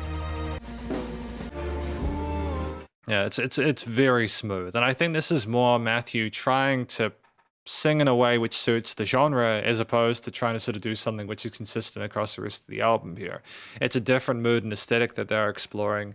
And I feel like that's one that is well done, well deserved in terms of praise, I suppose. The track at 4 minutes 22 is quite well fleshed out. I don't like the tremolo picked lead guitar solo in that mid section. I think that it's superfluous. I don't know why it's there. I understand that we have previous tracks where we have the tremolo picked parts and they're kind of abrasive and brash and stuff. And I think it works well when there's a deliberate sense of dissonance there. But here it's just so serene sounding with a lot of the strings that it's like an annoying child crying in the middle of the airplane. It's just a little bit kind of abrasive for my tastes personally. And again, I like my really heavy stuff. It's just a deliberate juxtaposition that I feel confuses rather than assists it in this regard. I understand that we also have the tremolo picked like mandolin or whatever's going on the sides there, and we're maybe trying to sort of connect back to that.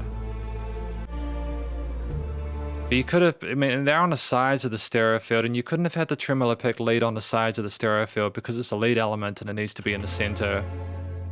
But it's just, you've got such gentle ride panning and placement there. It's just a really wonderfully, it's a mesmerizing performance across the kit with the triplet flow on the drums. You've got the double bass and the whole entire string section with some pizzicato parts there, the cello on the low end there. It's gorgeous. And I think the quietness of the tremolo picking on those stringed instruments in the start up to the minute 30 mark is part of why they work, is because they're more subtle. When you get that put to the front and center, it's just a little bit kind of, to me at least subjectively, a little bit,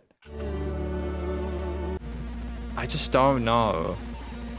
Like, because it could be assumed that we're potentially discussing rising up with the darkness at the beginning going towards the light there, but we don't really go anywhere necessarily lyrically in that third half there.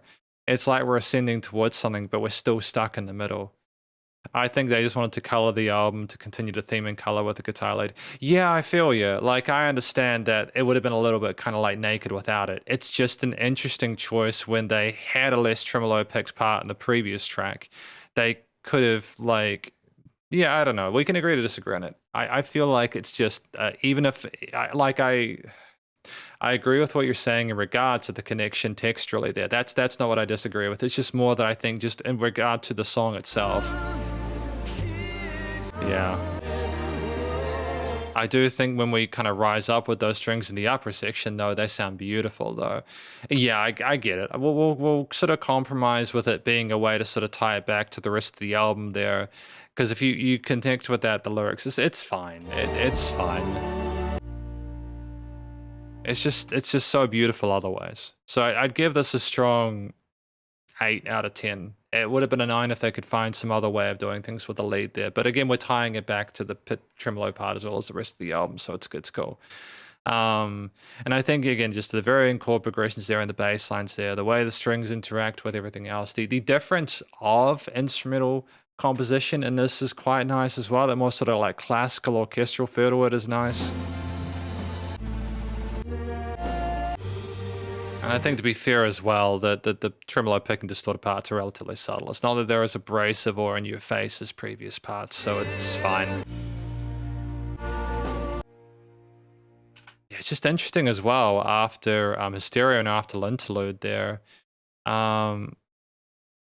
Yeah, I get it. It's an interesting choice, for sure.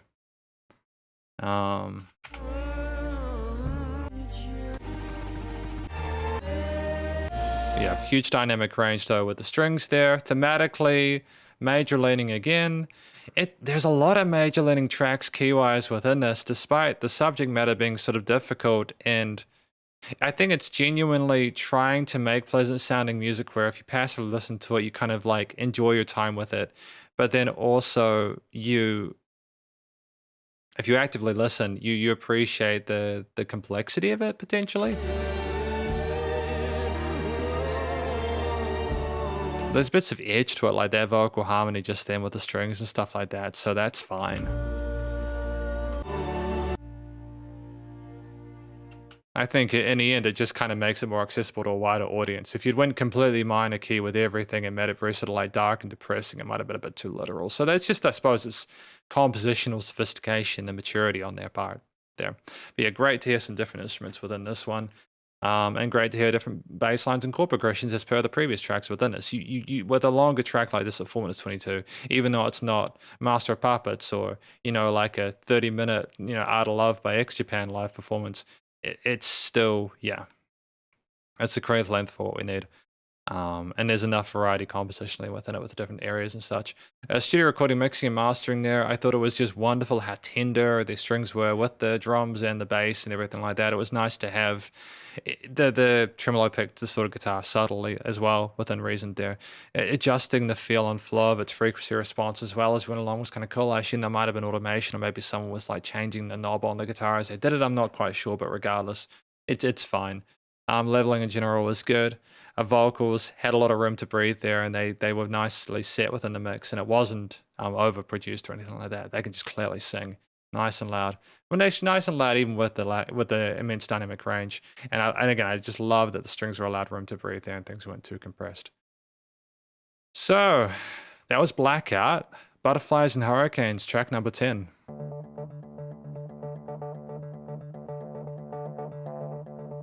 Is this an organ, I suppose? Change everything you are and everything you are. Your number has been called. Fights and battles have begun. That's satisfying the way that's presented.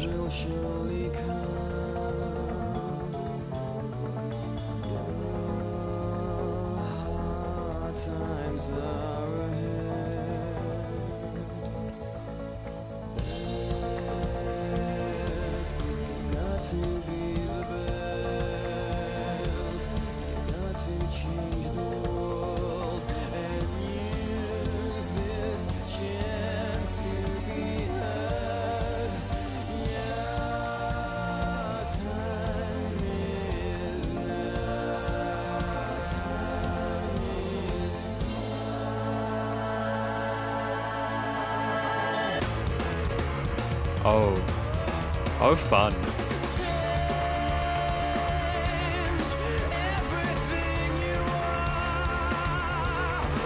Oh, the strings are continuing, aren't they? Nice, good transition there.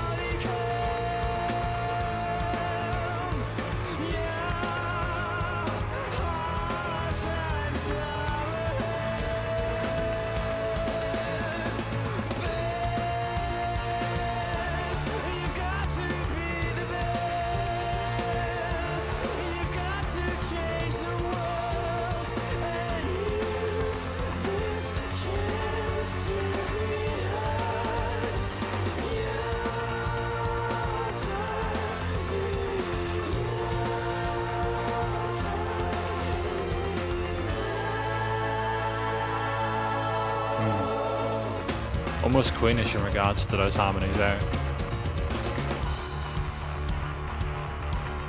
I mean, is that bass or drums? Well, sorry, piano or bass. There's definitely drums.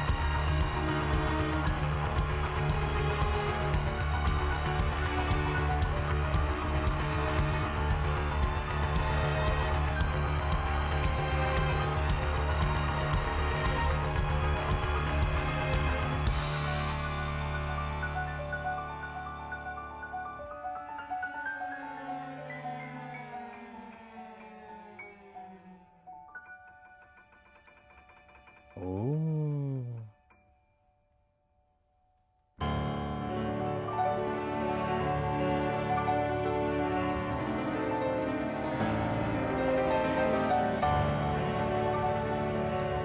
Dude, he's nuts.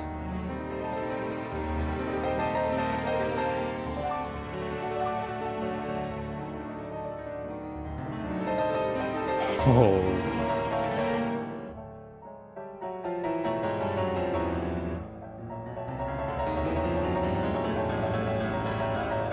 Dude, that's stunning, man. That piano works amazing. I love when piano players play well.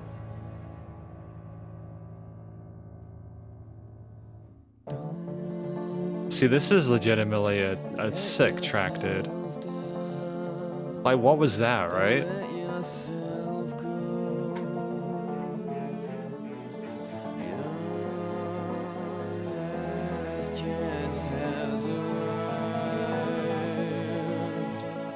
Best, you've got to be the best. You've got to change the world and use this chance to be heard.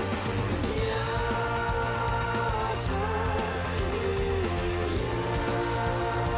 time is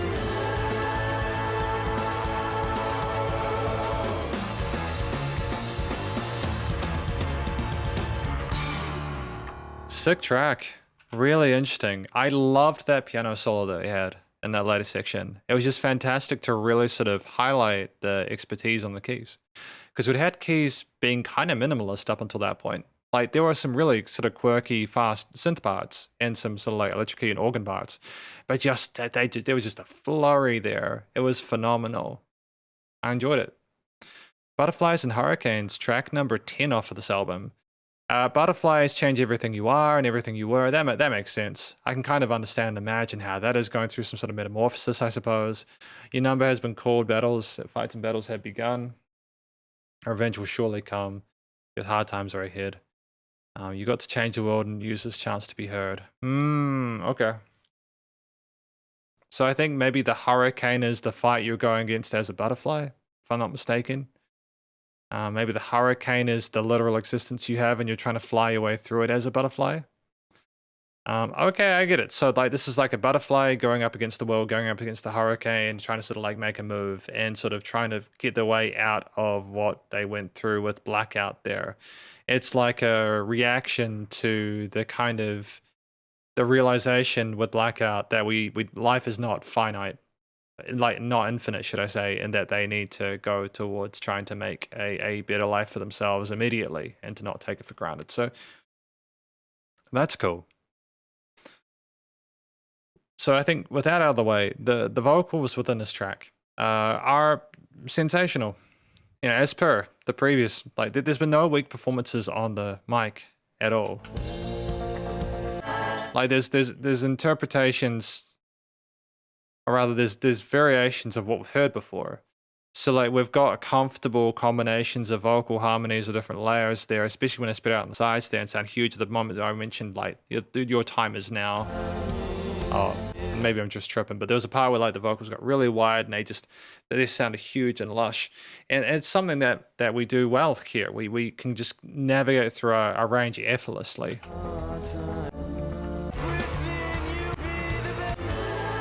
But yeah, no, at this point in time, it's sort of semi-predictable in terms of the quality of the vocal. It's just more that we consistently hit the right notes that we need to. We navigate any sort of diatonic or chromatic notes effortlessly. Legato techniques effective. I've got sort of solid vibrato, and we're incredibly expressive with the way that we approach things on the microphone. I also dig that we just didn't have vocals at all over the piano part, and we allowed it to be by itself. It's just another example of recognizing that we didn't need to have storytelling for most of the track. We could allow the music to sort of like speak its truth for us, especially as we're kind of getting to a point in the album where we are kind of understanding the general sort of, we've got a consensus of where they're headed with it. So we don't need to over-explain things, especially in a track which is a bit longer. Having an additional solo section is a smart idea anyways. But in terms of what the track is doing, you've got that kind of organ key. It might even be a filtered guitar and a fixed laden guitar part. Take care, Jacob. You're all good. Thanks for coming along anyways to the live stream. Appreciate you.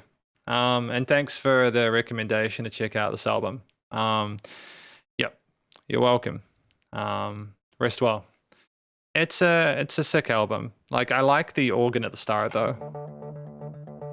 Yeah. Sorry to hear you're unwell, Jacob. Hopefully you feel better soon.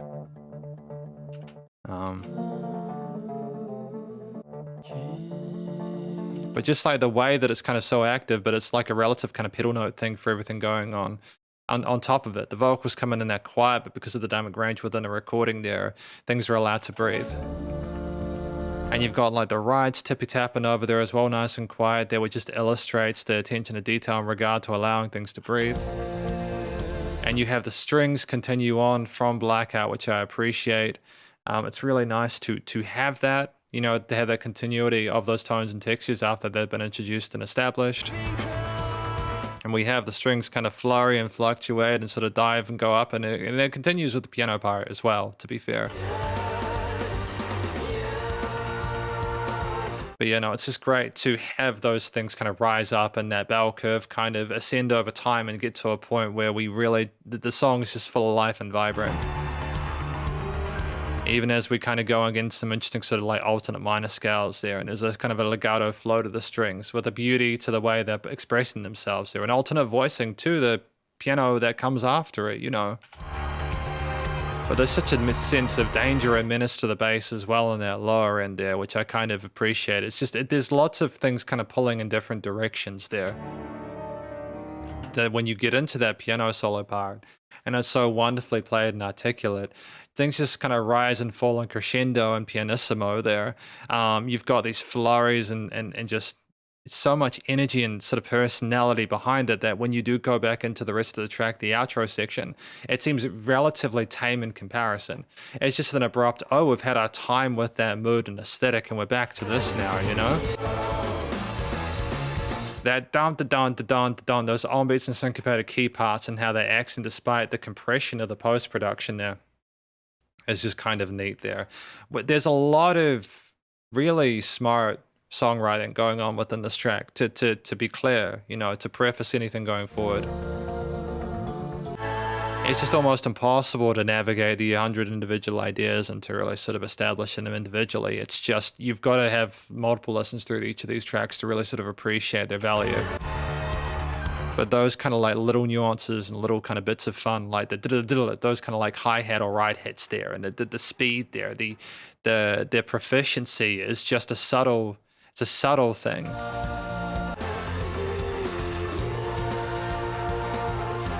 But at the same time, I feel like I'm still missing stuff because I'm used to other parts of it, you know? It's an interesting thing recording or reviewing an album, is that you start to take some parts for granted there. You see consistencies or similarities, which is why I typically do an overall conclusion at the end as well, which won't be agonizingly thorough. It's just more of an overall thoughts on the various different instrumental elements within the album. But it's just nice to have, again, a different lead here, have less of the vocals of that part, to make the most of the longer form factor of 5 minutes there. No filler within it. And honestly, yeah, great. It's the best strengths of the previous tracks we've had so far throughout this album, just put into a nice sort of like nicely bowed box, I suppose. So yeah, thematically, I think it's minor leaning with this one, which is interesting because the vocals, the lyrics are uplifting.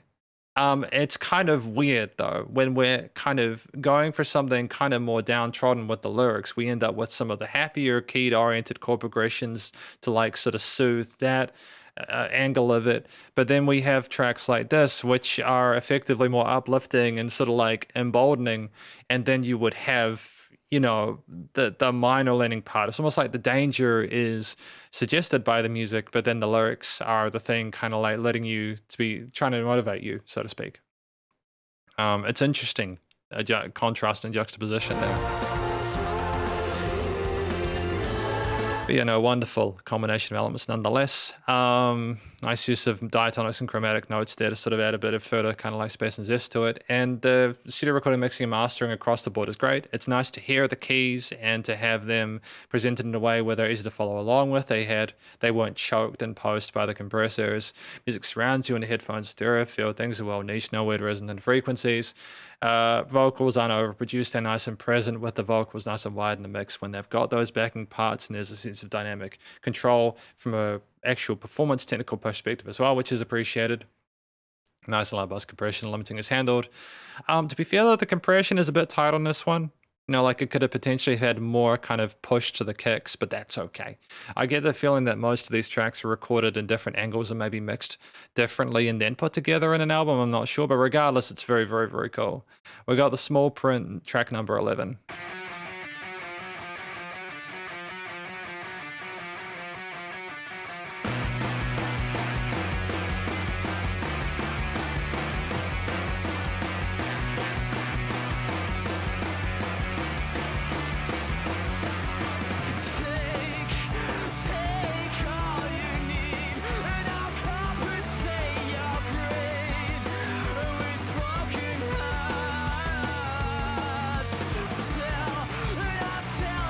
Kind of reminds me of My Chemical Romance a little bit, if I'm honest.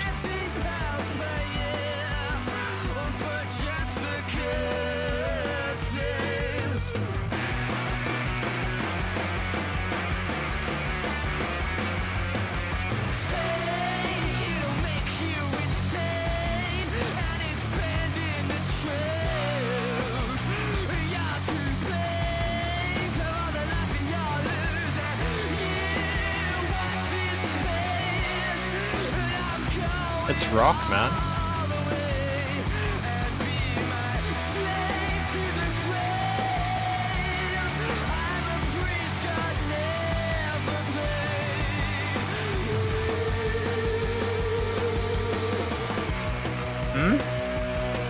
Our priest god never paid.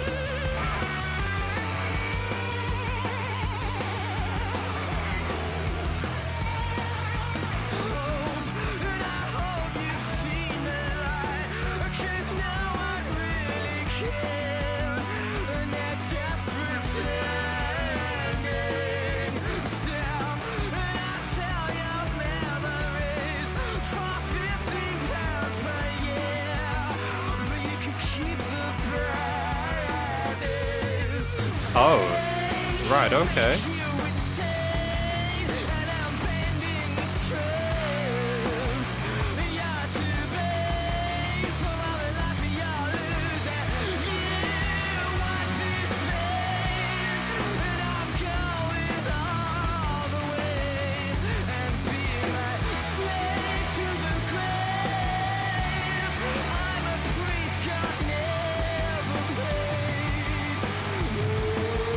Oh, interesting resolution there.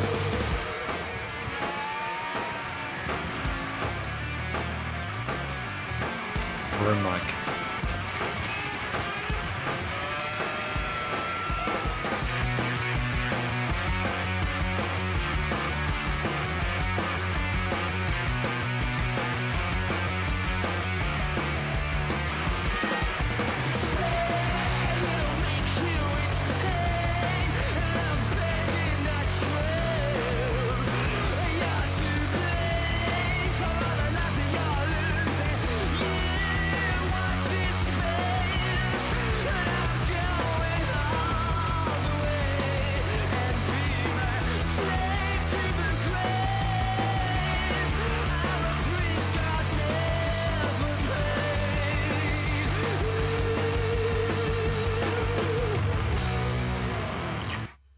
Sick. Well done. That was track number 11 for today, The Small Print by Muse. What do we think this one is about? I think it's about signing a contract and getting screwed over, if I'm honest. You know, take all you need and they'll compensate your greed with broken hearts. Yeah, so I think, you know, they talk about just the good days. Don't know why it's only £15 per year. I don't necessarily understand what that reference is. Maybe it could be a thing in Britain, where I assume they are located or from. Hang on, there's a little fly. Sorry about that. I know that was loud for you guys. Sorry about that. It's just this little fly that is here in the room, and it just driving me nuts. I didn't get it. Sorry, that would have been very loud for you guys. I just hope it goes away. You know, it's like a tiny little fly. It's not one of those like big flies, you know. But that that would have been loud, eh? Anyways, moving on. Make you insane and been the truth, you're to blame for the life that you lose. Yeah, okay. So it's basically about someone creating this kind of almost perverted psychopathic contract that you need to read the cipher for, otherwise you get screwed. I don't think that they did read the small print. And I think that they are going to end up a slave. And maybe this is like a past tense kind of situation there. There's this perspective of someone else saying that, I'm not sure. But either way, it's an interesting sort of twist there after Butterflies and Hurricanes. Maybe they're going up against the person who is, they're finally fighting back against the person that has corrupted them. And that's the hurricane there. The vocal performance has this kind of real push and grit and kind of like don't F with me kind of vibe about it in certain parts. That is a new thing.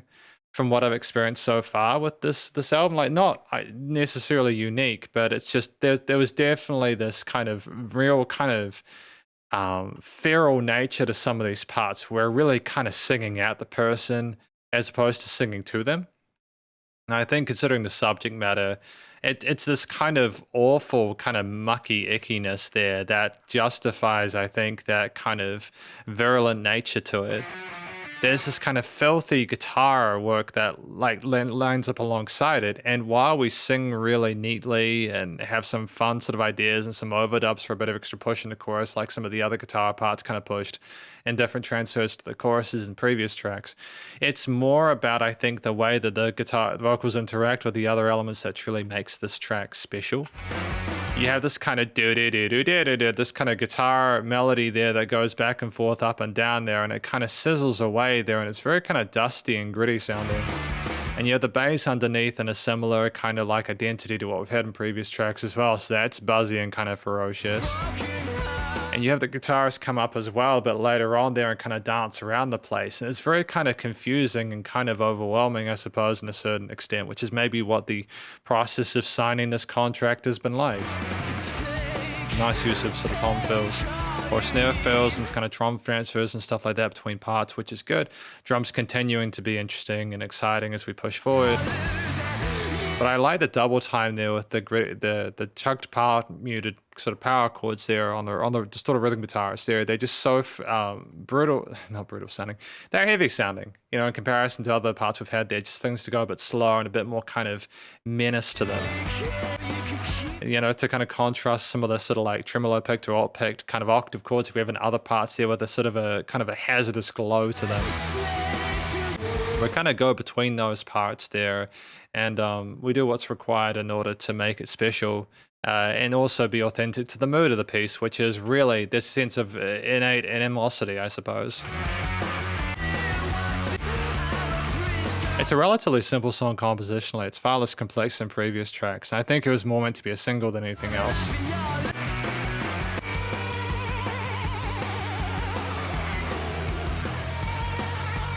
I just want to really sort of quickly comment on that guitar part as well there. There are some solos within this album where like it's clear that we're sort of making more sort of noise-based guitar solos as opposed to more sort of melodic ones. And I kind of dig the fact that we're having fun with colors. Like, it's just nice to sort of go, hey, I could just play a melody here, but what if I made it really sort of twisted and surreptitious? And then they do that, and then it's kind of moving across from left to right. There's like automation of the panning of the guitar parts here as well, which is neat.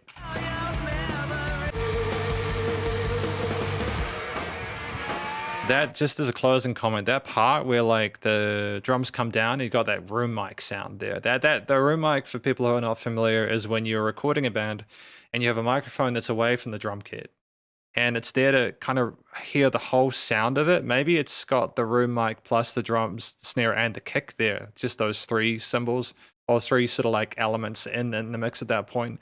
But it's just a really fascinating way to kind of bring things down at that point in an unexpected kind of cool way. I just love the grind of the last chorus part there, how everything comes together there. It's a fantastic outro, nice and strong. And it's just, it's cool. It's kind of what I come to expect of Muse from listening to a few of their bigger hits. A lot of the quieter stuff was unexpected, man.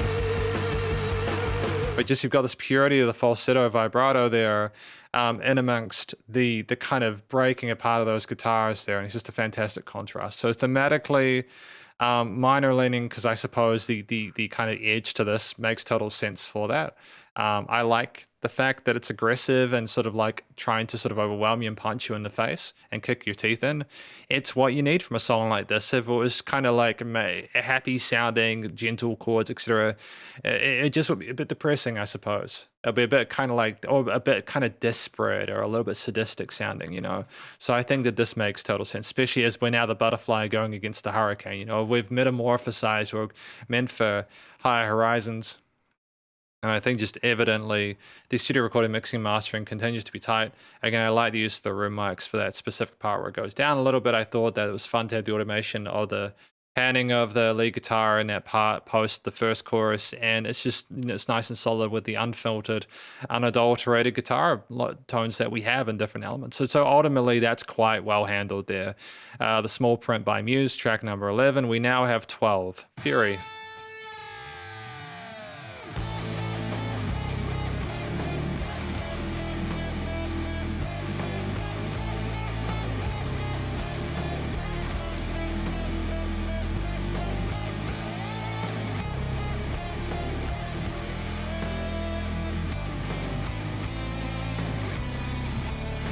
Just use a wah pedal there for it to go away. It's kind of cool.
This is doomish, innit? That push there is so heavy, dude.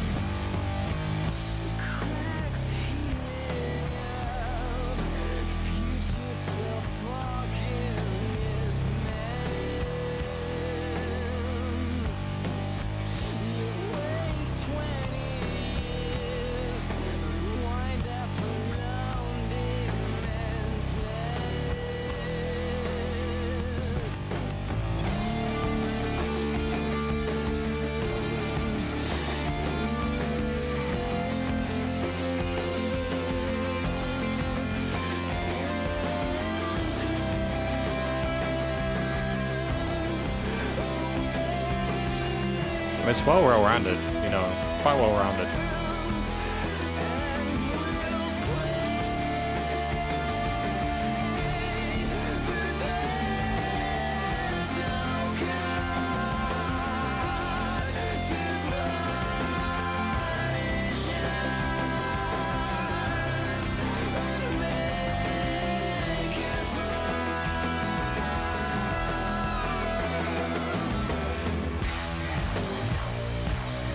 Oh, Red Hot Chili Pepperish or Raging Machine-ish kind of hero.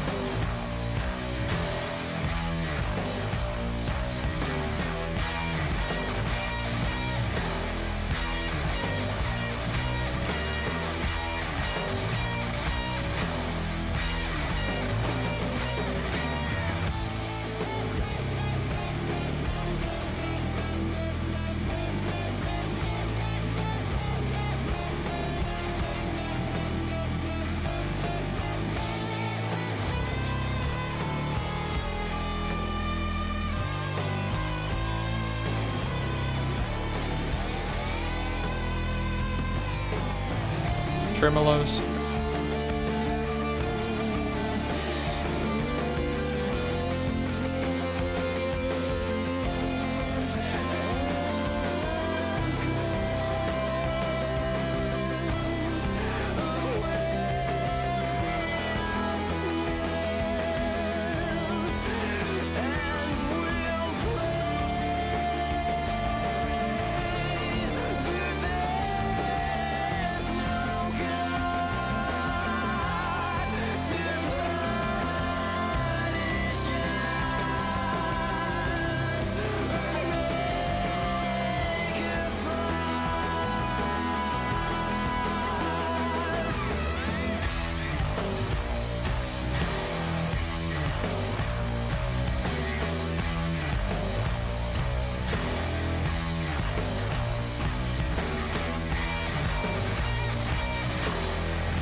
Okay, that was Fury by Muse. Track number 12 for today. Yeah, so we've got 3 more after this. We're flying through the album.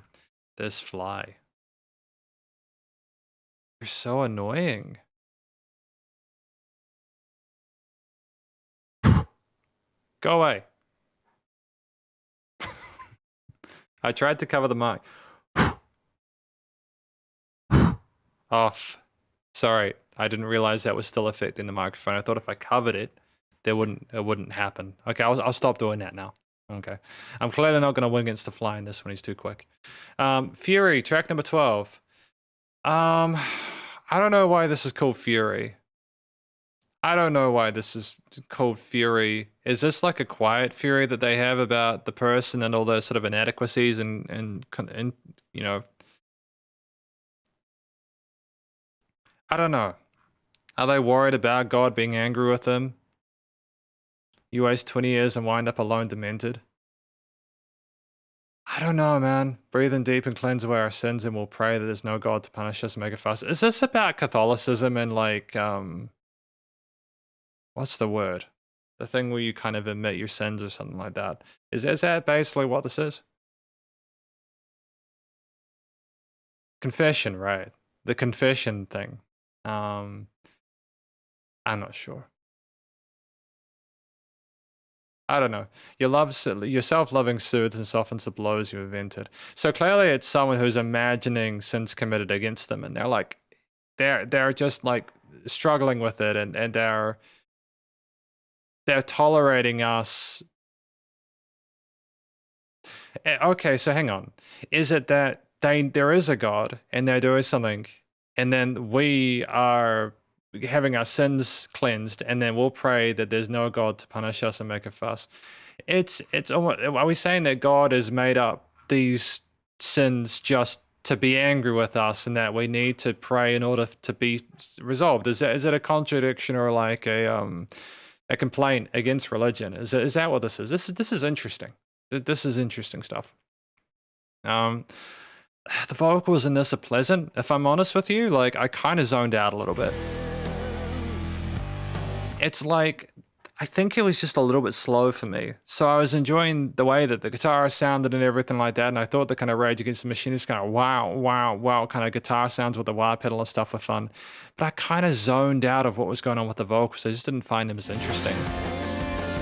I think at this point, my brain is like, I need a dopamine hit. I need a different style of vocal, or I need to sort of like catch on to the lyrics or care about them. And I think that just the relative consistency of the mix at this point, especially dynamically, is not necessarily keeping my attention. It's like the constant buzz of the bass is like keeping things even, so therefore when there are adjustments of the lead layers and stuff like that, it's just not as compelling, arguably. I think the rhythm of that wah is cool. And again, the guy can sing and tune. He's clearly comfortable in his position there. It's very similar to previous tracks we've had after this. It's that I think at this point in the album, I'm looking for more and I'm being greedy because of the elongated listening experience. I think up until now, there's been new things in every track, but here I'm starting to get used to it. To be fair, the bass is a bit more active in this one, explores the fretboard a bit more. And I'm not saying the bass hasn't been active in previous parts, but it's nice to do some hammer-on pulley-off kind of bits that are spinning around like at 123 there. It's nice to adjust the flow of that and to explore the things relative, you know, like in contrast to the guitars, which are relatively consistent with some of those note choices. I think the tightness of the bass drum and guitar parts and the sludginess of the grooves there is kind of fun. And it does elicit a sense of like even if the fury isn't immediately obvious, like an underlying fury towards the situation.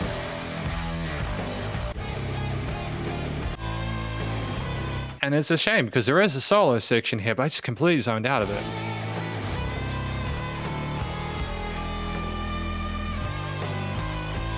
But I was listening the whole time.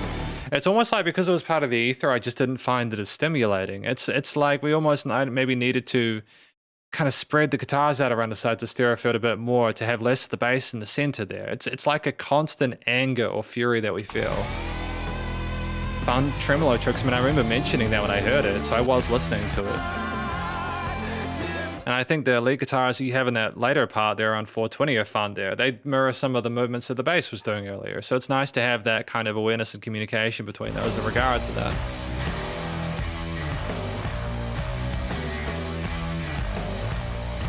it's almost like it's just strange to have a different style to what we've had prior at this point. We are trying different things with the guitar riffs. It's just not necessarily I don't know. It's just I don't know. I think maybe this track also has a bit less dynamic range to some of its parts, so therefore it hits a bit less intensely when you do get the smacker stuff like in that breakdown at the end.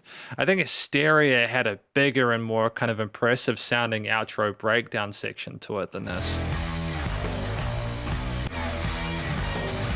It's almost like it was almost too busy with some of the wow we had as well there. It's almost like we couldn't have just had the rhythm guitars by themselves. We need to add even more in there to sort of staircase it. I don't know if I like this one. Yeah, I think we needed to maybe change up the rhythm of some of those fills as well a little bit. I think there was an inherent smoothness and the consistency of the buzz of the bass was that constant anger that we had. That was what I was trying to communicate. Minor key thematically. Yeah, because it's clearly not a particularly happy sounding track there. And I know that's again in juxtaposition to what I said previously about there being contrasts between the mood of the lyrics versus the actual music itself. Cracks healing up the future soul figures as mess you waste 20 years and are unable demented. You're not going to get a happy sounding track out of that, even if you're doing it facetiously. Well, I mean, you could, to be fair. It's just ultimately, yep. It's several different bass lines and rhythm guitar parts there. Nice adjustments of lead layers and passages there. I like the wah pedal with that. It is a relative smoothness to it, though, so there's a bit less sort of like variety there in the intensity. Yeah. Studio recording, mixing, and mastering is good. Happy with the leveling in general there. Could have had more dynamic range in certain parts, but that's all right. Music's around you in the headphones there. Generally, it was just like, it was like writhing in the ether. And the vocals sat there very pleasantly and they sounded pretty and I liked when they were there. And yeah, we're on to the next track, I suppose. Endlessly. Okay, see, there we go.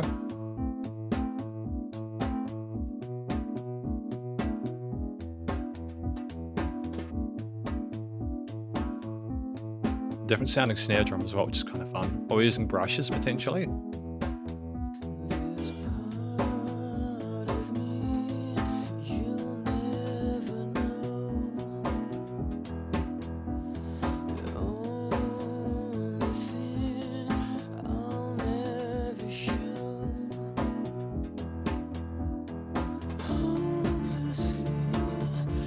That's fun. Little beeps on the side.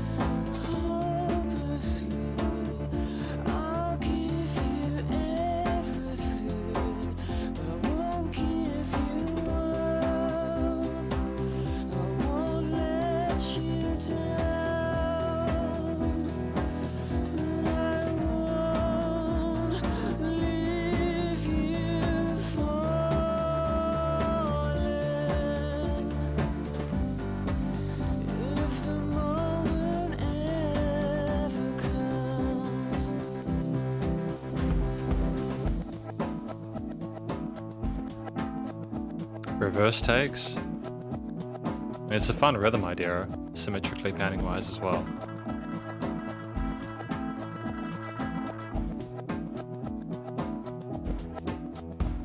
It's plain to see, it's trying to speak. Cherish dreams forever asleep.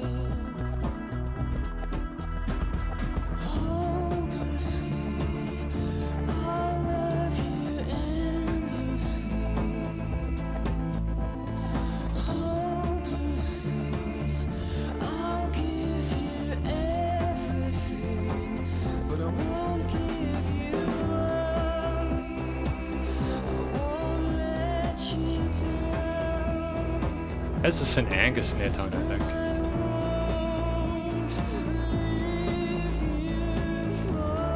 Interesting decision there.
So that was Endlessly.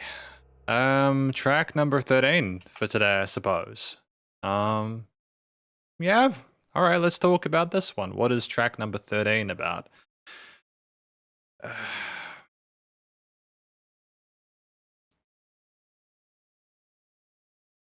it's about loving someone no matter what, kind of maybe giving in to the feelings we've had throughout this entire thing. This sense of sort of like push and pull that we've had throughout this situation, kind of caving into the just acceptance that we will, again, hopelessly love and give you everything. It's kind of like an uncomfortable situation to be in. I'm not really sure. I suppose maybe we're giving in to whoever it is that we're looking up to in the album art. Maybe we've been fighting and we just eventually accepted that we're not going to be able to get ourselves out of it. You know, I think the mistake I'm making is assuming a happy ending when in reality, why? Why assume there is a happy ending to this? It doesn't need to be in order for it to be effective art. So yeah, I think that's effectively, it's giving yourself to everyone, even unconditionally, even if you don't necessarily want to. And there's a part of them that's trying to speak that they'll never see, but yeah, they won't let them fall if the moment ever comes. But the moment never comes. So it's almost like we're there for that person, even though we're not necessarily needing to be there for them, and that just further adds to the stress and strain of it. Yeah, interesting track. Another competent sort of performance from the singer. Similar comments, Hench's voice, vocal to neat legato, nice use of vibrato there. It was nice to have some sort of theremin-y kind of stuff or some sort of synthy kind of wide vibrato elements there kind of nursing alongside them. And like they're very comfortable with the softer kind of intent of it. Like it's very pleasant to listen to them in that sort of soothing range there. And given the subject matter, it makes sense that we would sing like that because we're trying to sing in a way where we're loving and caressing the person. So that's totally fine, you know. And it's just got this kind of spacey, otherworldly sort of tonality with the surrounding instruments that makes it seem a little bit sort of like surreal. But that's fine. That's okay. There's like a poppiness and like catchiness to it that allows you to maybe sort of like be more comfortable with some of the other surrounding bits which are a bit more sort of like unconventional. And effectively, you just have a track which is well thought out and, you know, the story's told well. In regard to the surrounding elements within this 3-minute 48 track, I mean, like, at this point in time, I'm looking for things that either continue what's been provided prior or they add something new to the mix. I thought the use of brushes was kind of cool. It was great to have that kind of different tone to the vocals, I thought.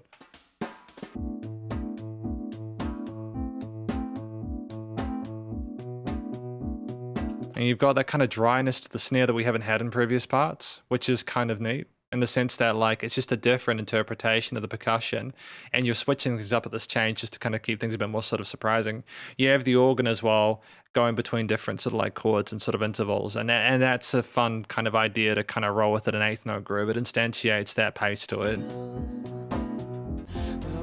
And you have that bum bum ba bum ba bum bum ba bum, the kind of like on-beat syncopated 16ths with the synth pattern there and that bridge part sort of bring us up. What I'm not necessarily super like sure about is that kind of like static or that flicker going on with the takes on the right side within the tremolo picking of the part on the left. That might be a callback to Blackout, I'm not quite sure. If that is the case, that's totally fine there. You know, maybe we're experiencing feelings similar to that track and that's why it's coming on the other side. Maybe the part on the right side is a distortion over existing reality and the next track's going to sort of more sort of pronounce things or make them a bit clearer. But we continue with that fluttering throughout the majority of it. And as that kind of like that very sort of like seductive synth, that part with the chorusy parts comes up and it sounds all sort of like supernatural. It's almost like this is a love that's larger than life. I think the organ takes that we have there are cool with the reverse parts there. They add a kind of a flickering, interesting kind of like aspect to it that makes it sound a bit more sort of unique within the piece, and it kind of creates a faux sort of solo layer on within it, whilst being relatively subtle, I suppose. All those elements there, they kind of simmer and sort of like ride on top of each other, and I'm left at a point where I'm kind of a state of ambiguity about where we're headed with this album at this stage.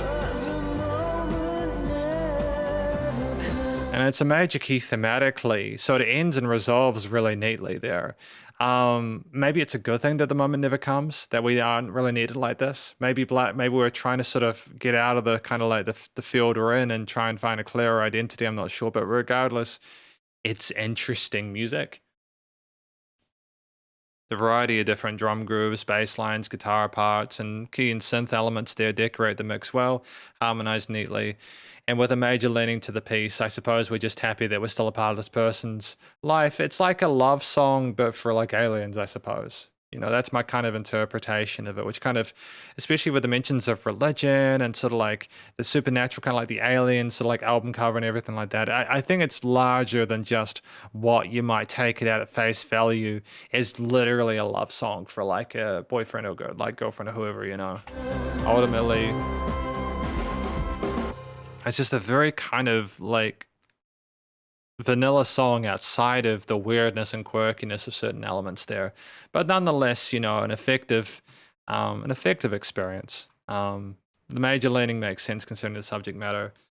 Studio recording, mixing, and mastering is nice. The asymmetry between the flickering bits, even if I don't necessarily like the sound of them, they're there, and that's just a part of it, and that's part of the universe we've created. I'm sure there's a reason for that to be there, considering how deliberate they are about everything else. It's nice to have that on one side and then the tremolo picked kind of like strings on the other. The guitar, bass, drums, you know, the keys, etc. are well placed, and I like the dryness of the snare tone and that it's not overproduced. Yeah, it's good. That's a good song. I'm going to be honest with you. I'm finding that with these last 4 songs, or maybe even from small print, these last ones are a little bit difficult. Not that I'm disliking them, simply that I just maybe at this point, I just feel unsure of where we're going. So we'll just continue. We've got Thoughts of a Dying Atheist.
It's one of the tightest tracks in this album so far, to be fair.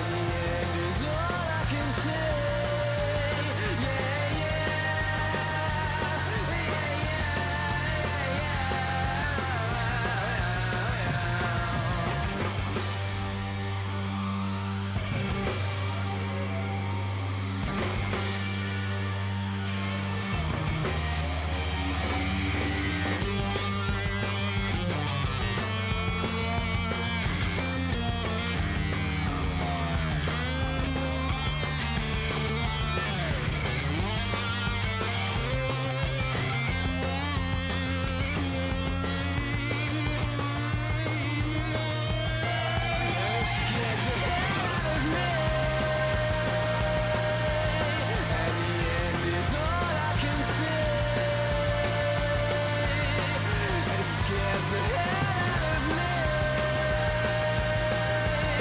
And the end is all I can say. Yeah,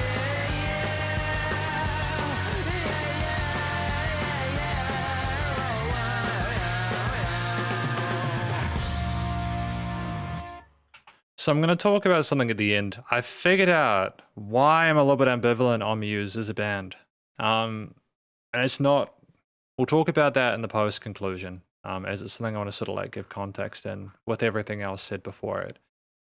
Area 8, Thoughts of a Dying Atheist. Like, I understand, given the thoughts of God and all the kind of religious, spiritual elements of it, the love that we have for this person, I kind of wonder whether a lot of these conversations are, I mean, absolution, you know, clearly being a term for that, but also it's about our love for God and our difficulties with it and everything like that. And kind of, even like the £15 a month or something like that, or £15 a year thing was kind of interesting.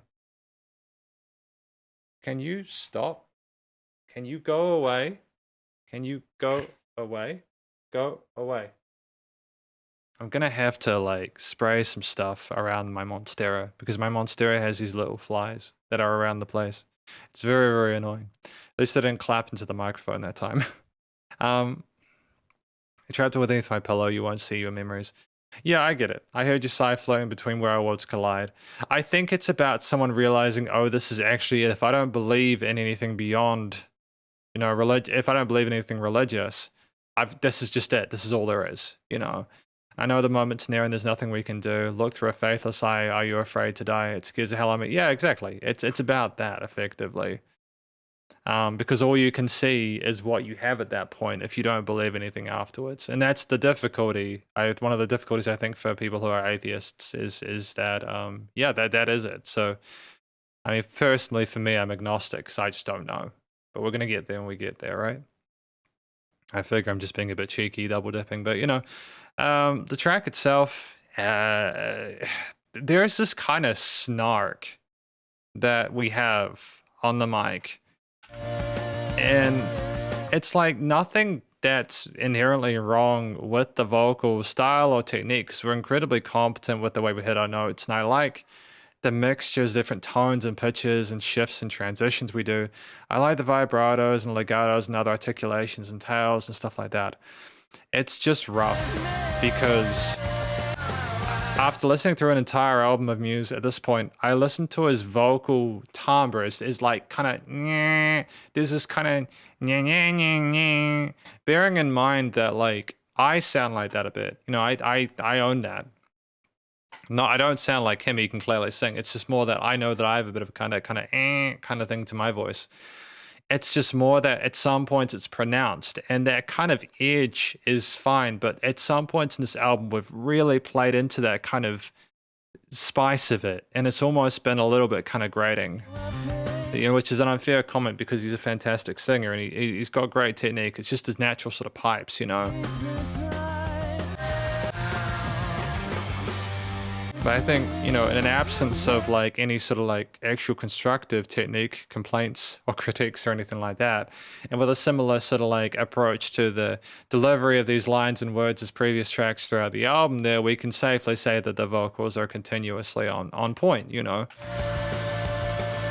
I like the upper harmonies in that chorus section and the simplicity of the vocal melodies within that part there. It's very easy to kind of nod your head along to and sort of float between. There is a sense of authenticity to the actual expression of the performances within the piece that makes you kind of feel like maybe this is something that the singer is actually going through. What I kind of dig about this track is that it's short. I know that maybe sounds a bit facetious. I mean that in the sense that like we have a lot of fun ideas here with the guitar parts, with that kind of complicated picked riff at the start there, that kind of clashiness and dustiness there that adds a bit of sort of danger and suspense to it, speed to it. And we have that kind of driving hi-hat and sort of kick and snare groove there pushing us forward with the vocals coming in the less than 10-second mark there, really kind of rushing towards it. And I like the fact that we kind of adjust and move the chord chain along in the different positions as well, go up and down there like we're dancing between it. There's just a huge sound to the hook as well when we transfer into that after the fill there. And it's magnificent. It works really well as a single, you know? that kind of wow was a little bit awkward at the end, but I think he's playing into the bit, so it's fine.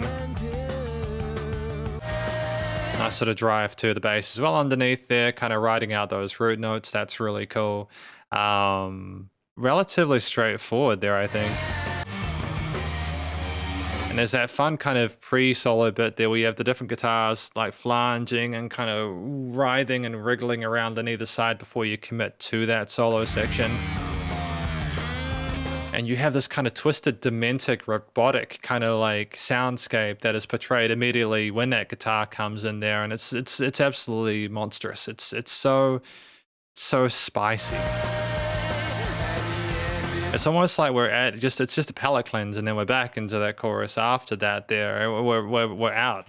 You know, we're done.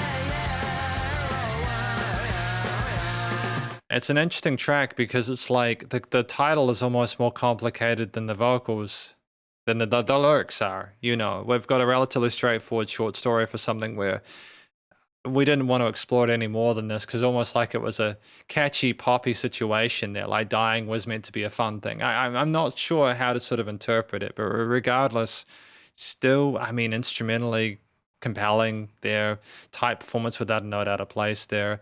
I think the general sort of like structural capacity of the piece is fantastic, and it's probably one of my favorite tracks off of the album in a weird way, I suppose. I like these shorter tracks. I just feel like they're quite well condensed. Studio record, you know, thematically, should I say, it has a major key resolution to it. But I like the drama from some of those minor turns with the finger-picked parts during the choruses and then those verse lines as well there.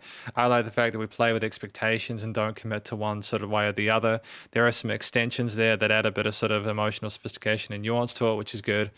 And a lot of the kind of like grip is sort of like pushed forward by the sounds of things as opposed to the words that necessarily need to say it. Although the amalgamation of all those components is cool. Studio recording, mixing, mastering again. Nice, tightly compressed mix there. There's a bit of pumping, bass compression, limiting is handled. The vocals aren't overproduced. They have room to breathe. Excuse the pun. Guitars in the side, bass in the center, drums spreading around the place. Nice sort of again, like double tracking of alt guitar parts with the symmetry before the solo section. The solo comes in, they absolutely mutilate it, and they're just having a fun time with tones at that stage, I think. A bit of kind of raucous, kind of like finality to it. Yeah, that's track 14. And then we just have the finale. Ruled by Secrecy. How will we finish this album?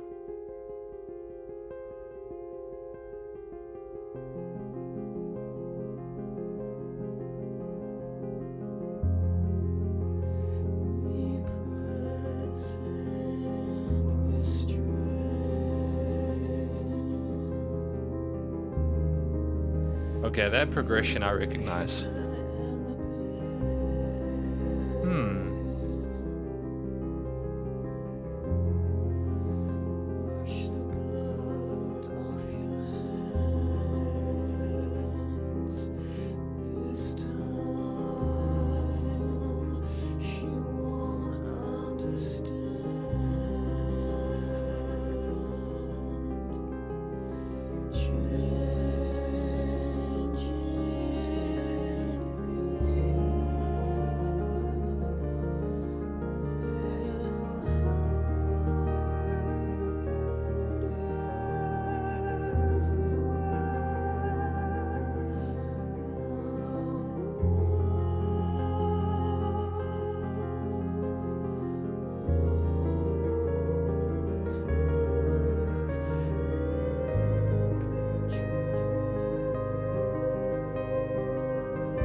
That's beautiful. That is wonderful. That's something we haven't had before.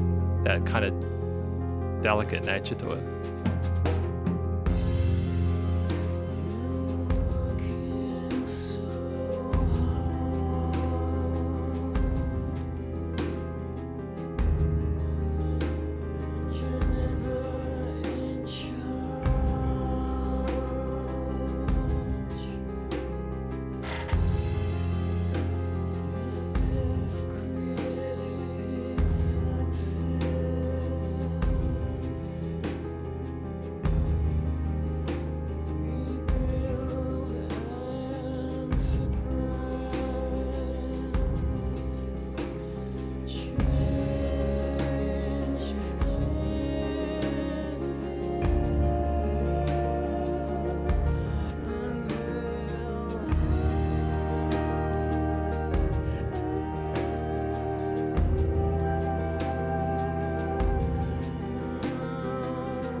great development.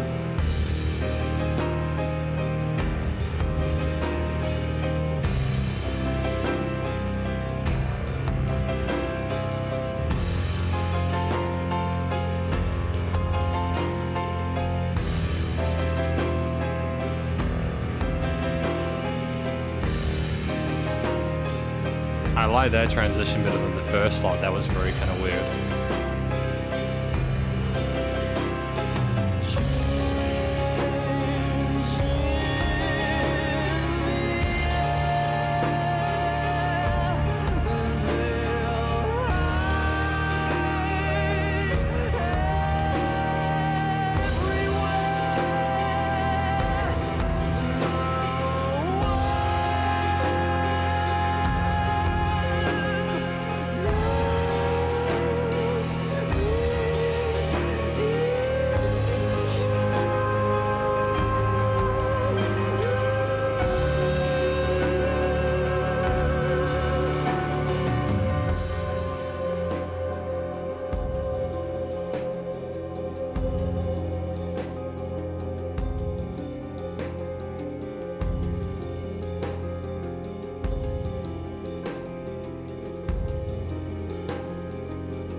So, like, what is this album at this point? Is it like a deliberate finish towards something opaque? Is there stuff you need to learn along the way in order to understand it? Repress and restrain, still the pressure and the pain. Wash the blood off your hands, this time she won't understand.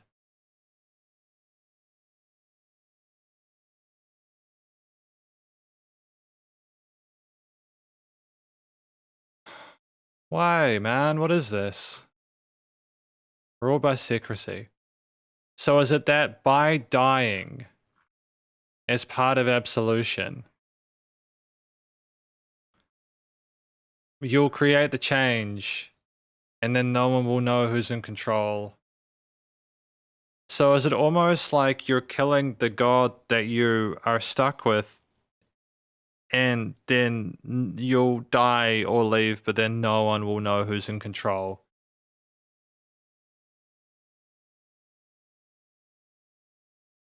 Yeah, basically, yeah, I think that's it. I think effectively after all the story, the thing we were told is to kill our god or to still them.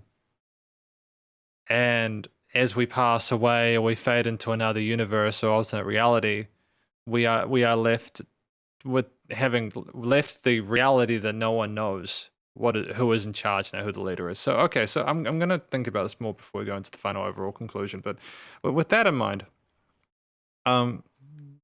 vocal wise, similar comments to previous 14 tracks within this album.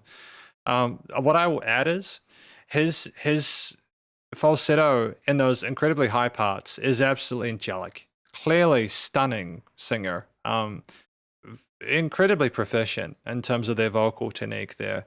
It's meticulous in their understanding of how to be able to sort of like control and balance that and sort of put it forward. I'm very impressed.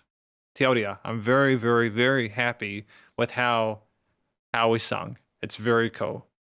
And I think that we decorated this mix really neatly throughout Ruled by Secrecy, as well as the other tracks across it. We had a similar kind of like intensity throughout a lot of this, which was then sort of similar to other parts of this album, and it's recognizable if you listen through it. In isolation, it's stunning. At this point, you're just looking for that a bit extra, and we got it, to be fair, with that high upper falsetto fading out into the ether. So that's cool. Outside of a really sort of like wonderful vocal performance, on par for the rest of the album, you have a track at 4 minutes 52. Which is well fleshed out there. It does come to a close. It feels like everything sort of powers down after this at the end with the way it kind of fades out. It goes more like that.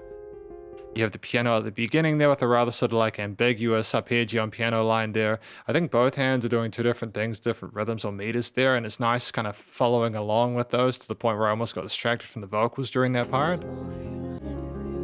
I think it's nice to have the right and then to have both come in as well, that fill out the frequency spectrum really neatly, as well as the stereo field. You don't really need anything until that like 140 mark though. You don't really need anything apart from the vocals and the keys there, because of how like effective they are at sort of giving you what you need in terms of a rule to follow. And especially with how busy a lot of this music has been, it's kind of nice to have a sense of minimalism there, you know. Mixture of sort of like triplets and like ghost notes there with the brushes around that 145 to a minute mark there, which is kind of nice there. The rides there included, very sort of like chirpy. I think we also have the strings there providing a nice sort of rotund buzz in the low end and mid range there, a bit of romanticism there and amongst everything else, or we're grieving, I'm not quite sure. We have a huge amount of push to that kick as well in the drum kit there. It's just bombastic, it's boisterous, it's just doom. And it's not something we've had throughout the rest of the album. It's just this kick, for example, or for whatever reason, that is incredibly loud. And we have the keys being a bit more kind of standoffish at this point as well there. They kind of rise there almost like it is the grand finale. I'm not necessarily sure about all the different I mean, I just think it's the lit for drama and tension there, and a bit of there's like some modulation of it, but not literal modulation because they go to the scale afterwards.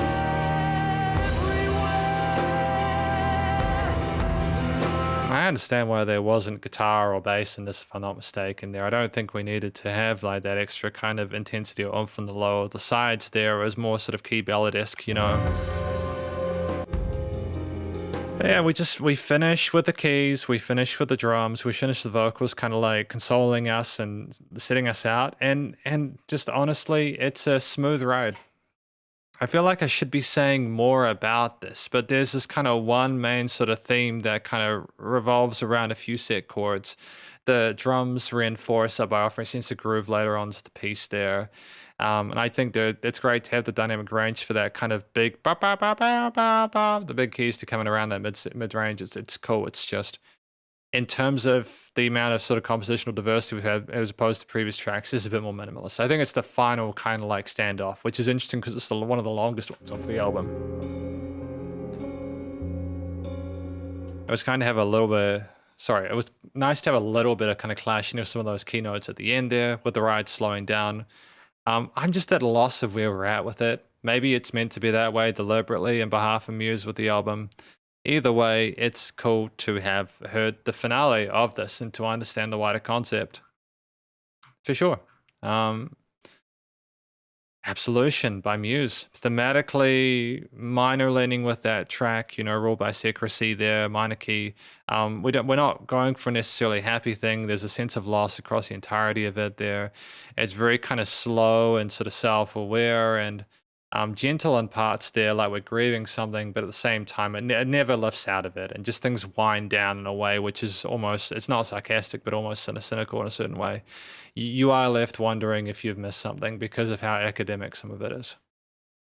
Yeah, honestly, studio recording, mixing, and mastering, vocals, you know, piano nicely sort of arranged there with the right side and the left, you know, as per the piano position themselves, the pianist having the right keys, the higher keys on the right side, left keys on the left. That makes sense from a panning perspective.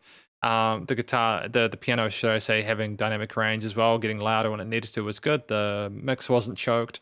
The strings was good there, and the way they came in and kind of soared over top of it.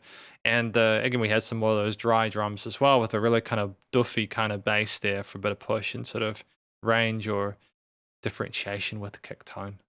Vocals nice and pleasantly melded within the mix there, and ultimately just another well-produced track. That's it. Yep. I'm going to talk about this album, though, more in the conclusion. Because welcome to my overall thoughts, the overall conclusion of my review of this track, this album, should I say, from Muse, titled, I'll keep myself small actually, Absolution. In this section, I'm going to provide my overall thoughts from a general listener's perspective. Album analysis, vocals and lyrics all the way through to studio production, any applicable constructive critique, etc. Sorry, I've got around the wrong way. I'm feeling it's been a I'm getting used to these longer sessions. Before I go into it, I think Absolution is about someone either having a kind of a difficult, toxic relationship with either a loved one, God, and or a supernatural kind of entity. And effectively, they're going through that relationship, trying to figure out how to coexist with them, trying to let go of them, and giving into them, going mad, becoming hysteric because of it, completely losing themselves over it, misunderstanding and then being aware of the contract that's there, wanting the end of the world so that they can see this thing. Apocalypse Please, is it basically... Oh, hang on. Is this album Apocalypse Please all the way through to Thoughts of a Dying Atheist about someone in like a doomsday cult or something like that? And then Thoughts of a Dying Atheist is them realizing that there is nothing and no one knows who is responsible for starting the doomsday cult at the end? Is that what this is about? I'm not sure, but regardless, it's an interesting story. There are different ways and different levels that you can interact with this. It is not just from the perspective of what I've described as an overall broader concept. They're a bit kind of conspiratorial, should I say.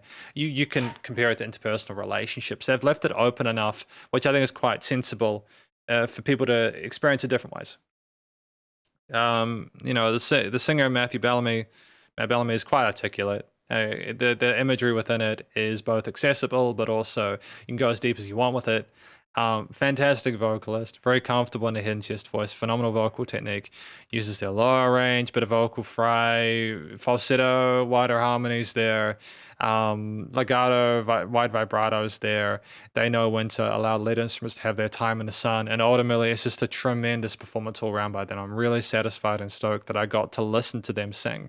I'm going to talk about their voice though in my final overall thoughts thing, because I've realized why I haven't necessarily vibed with Muse as much. Like just from a personal perspective as opposed to like an actual analytical one. There's a general sort of theatrical tonality to his voice though. I think that's basically it. I'll talk about it now. So with Muse, this is not a fair critique of Muse because this is the way he sings. I understand a lot of people like it. I find that kind of stuff he does to be annoying. I don't like that there's a constant, he kind of struggles to get the notes out. He sounds very kind of quiet and unsure of himself. And I realize that that's a dramatic, sort of theatrical, maybe classical leaning to it. It's not a criticism in that I think it's done poorly. That's a style of vocal that I think is a cool way to sort of change up the formula in regards to this. And I'm not going to pretend that I can judge him on vocals I can't sing very well, It's just more that I heard enough of it across this album to realize why I wasn't necessarily the biggest fan of Muse. It's because there's a lot of that.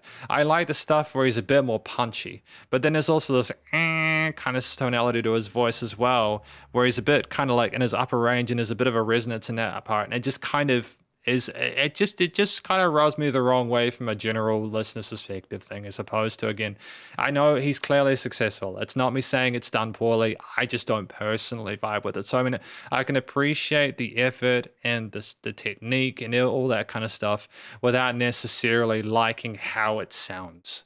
Does that make sense? I just wanted to get that out of the way, I think.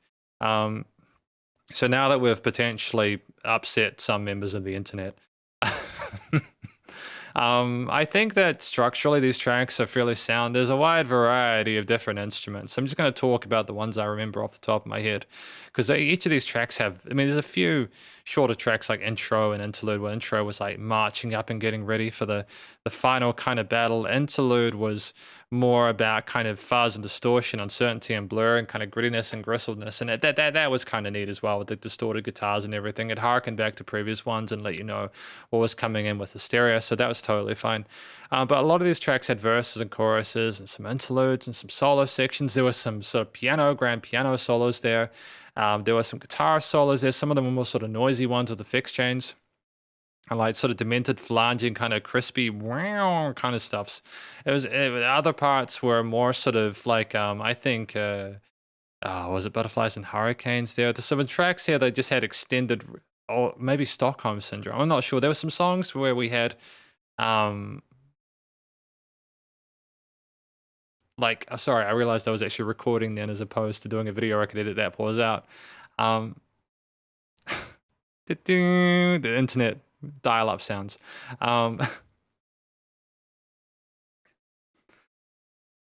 It was nice to have some solos which were deliberate, either replications of the vocal melodies or they were simply different sort of interpretations of the lead elements they wanted to have for that instrument. It was nice for the piano when it came with its solo parts to showcase the skill of the musicians involved. It was also coping really well with the string sections, but typically the pianos were arpeggios or some chords. That's what the keys were doing a lot of the time. So there was some sort of pedal notice kind of organ parts there, which were kind of neat.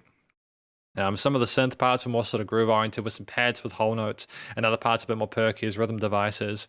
But I did generally dig the note choices and the rhythms and the intensities when we brought in those different sort of based elements there. It's clearly a very sort of safe space for them.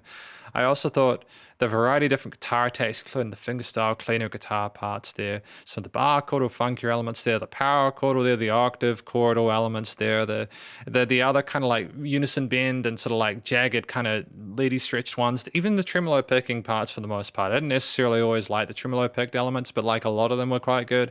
And it was something that was continued throughout other parts, like Time Is Running Out, and kind of filtered throughout songs like Blackout, where it was what it was. It's okay. It's totally fine. We can agree to disagree on that. It's just there was like almost too much tremolo at times, but you know, if people were a fan of it, they've got it, and I understood in the context of why it was when it was, why we did it. Ultimately, yeah, we the guitars played off well with each other, harmonized well. Were chromatic or diatonic, and there was never a note that was really out of place with those guitar parts. Ultimately, I feel like the spice of the distortion and some of the really incredibly fuzzy stuff just kind of added more kind of sass and attitude to it in a very sort of pleasant way. And yeah, no, it was good. There was some parts where the guitar was a bit louder than it maybe necessarily would have been ideally, but then I think we just wanted extra punch for it. It was totally fine. And some of the single note stuff and like, you know, Stockholm Syndrome and Times Hysteria, for example, was really cool. I like those ideas. The bass guitar was prolific throughout this. Lots of interesting note choices in regard to the root notes, also exploring the fretboard, which is understatement. Like, again, Hysteria with that bass line. Or Stockholm Syndrome, maybe I'm confusing it. One of those tracks. One of them had like a guitar part doing it. Other had like a bass with their line, and it was just ruthless. They also had some songs where like Time Is Running Out, that the bass line for that is signature. It's just so filthy sounding and so repugnant. It's so cool though at the same time. That's just great production as well as knowing which tones to use. I really enjoyed that. There's a It's just nice how tight the bass was, though, how it knew to behave with the drums when required, but also had its personality and knew it could breathe in certain parts to explore it. Again, its fretboard and different rhythms and orientations. So bass was handled well. Guitar, piano, and I mentioned the string sections. They were typically more of a kind of a whole notice kind of filling out the frequency spectrum, stereo field kind of element there as opposed to a major compositional device. It's just the drums that I want to talk about as a final note. The drums are phenomenal. I loved the variety of different quarters, eighths, triplets, and sixteenths that we had there. Explored the whole drum kit, including hi-hats, crashes, rides, some sort of like China elements, as well as the toms. Had some parts where it's predominantly drums, some sort of grooves and chops there. But we were comfortable going double time, half time, and normal time, and switching very quickly between those. We could like head loops or kind of like halve them. We could not have drums sometimes. We had like some really intricate sort of triplet drum fills in certain parts. Signature triplet parts, and just ultimately it was just really, they were metronome. They were like a metronome. They were really tight on the kit as well. They kept everyone pace. And they also played a variety of different drum kits. Sometimes it was like the full kit, other times it was sort of more minimalist, like it was brushes and stuff like that. I'm not necessarily sure why that was, but they just chose to do it. Maybe things would become a bit more sort of bare bones and disparate at the end. I'm not sure as per the lyrics. Either way, it's cool. It's fine. It's okay. Ultimately, the instrumental parts across the board were tight, and even though there were some parts, again, like some of the excess tremolo picking I didn't necessarily vibe with, I can appreciate the musicality of it as well as the proficiency of the musicians involved. The vocals suited what the things were doing for the most part. Sort of thematically, Whilst most of the things made sense in terms of their key signature in regards to the lyrics and the music behind it, sometimes there were songs where like the key signature was like resolved to like a happier kind of major key when the lyrics were a bit more sad or sort of like negative sounding, and other times the music was sad when the vocals were happy sounding. And I could have just, again, forgive me if I've just said the same thing the other way around. You know, like they were opposites. And so what I kind of like about that is that there's a deliberate contrast and different experience between whether you're passively or actively listening to it. It's like, hey, if you're actually paying attention, you're going to notice there's a bit of kind of quirkiness going on here. But it's also, I think they were trying to make it catchy for people. They were trying to not just make it heavy and kind of ruthless. It was catchy. They had so many different styles of music within this as well. I am impressed with the amount they managed to put within an album. They are incredibly experimental, Muse. I do appreciate what they're trying to accomplish here. I typically think the chord progressions with the use of diatonics and chromatics, I notes outside the scales were good. I like the fact that parallel majors and minors as well. I like the use of natural, like bluesy scale orients, as well as some sort of harmonic and melodic minors alongside the natural major and minor scales. Ultimately, yeah, really well fleshed out. And it was just the sounds and tones and textures with some of those synth patterns and leads and other elements that elevated these tracks in general, you know. Just in terms of the studio recording, mixing and mastering, the production, across the board, it was really fascinating. It's one of those albums where like it's not done in a way where I think it was meant to. And I know that sounds kind of stupid, but hear me out. There is like something I expect when I listen to an album where like it'll kind of sound like all the tracks are mixed and mastered the same way. This isn't an album where that's the case. These tracks each have their kind of life of their own where like they kind of sound like different things are leveled differently, or there's different elements that are recorded differently. It's a very organic process, I can imagine, for them. There are some tracks with very little dynamic range. Others tracks have an incredibly sufficient amount. I do wonder whether they included the single versions of these tracks in these. I'm not quite sure, but either way, it's just, yeah, it's just it was definitely a very cool time. Kind of, I just appreciate the fact that they didn't feel like they needed to record or produce themselves in a box. I like that there were some moments where I took risks and pushed things a bit. I like the wide variety of ways that they adjusted the panning of things and sort of automated things across there, how they had a symmetry between the sides of the stereo and headphones. They did these really kind of strange sort of different things with the sounds of things, like huge amounts of exaggerated distortion effects and octaves and wah pedalish kind of stuff there. And it really was sort of otherworldly, and they really put a lot of care and love into trying to sort of make the art they wanted to there. That is something I can distinguish from Muse. I've heard very few bands do put this much effort into what Muse is trying to do with this. Most of the songs had their own kind of like identity, in part because of that. There was only one song where I mentioned I didn't necessarily vibe with it, but it's okay. I think that was Blackout, if I'm not mistaken, with the distorted tremolo picking in the middle of the string section. It was just a little bit too weird for me, but like, you know, it's okay. Ultimately,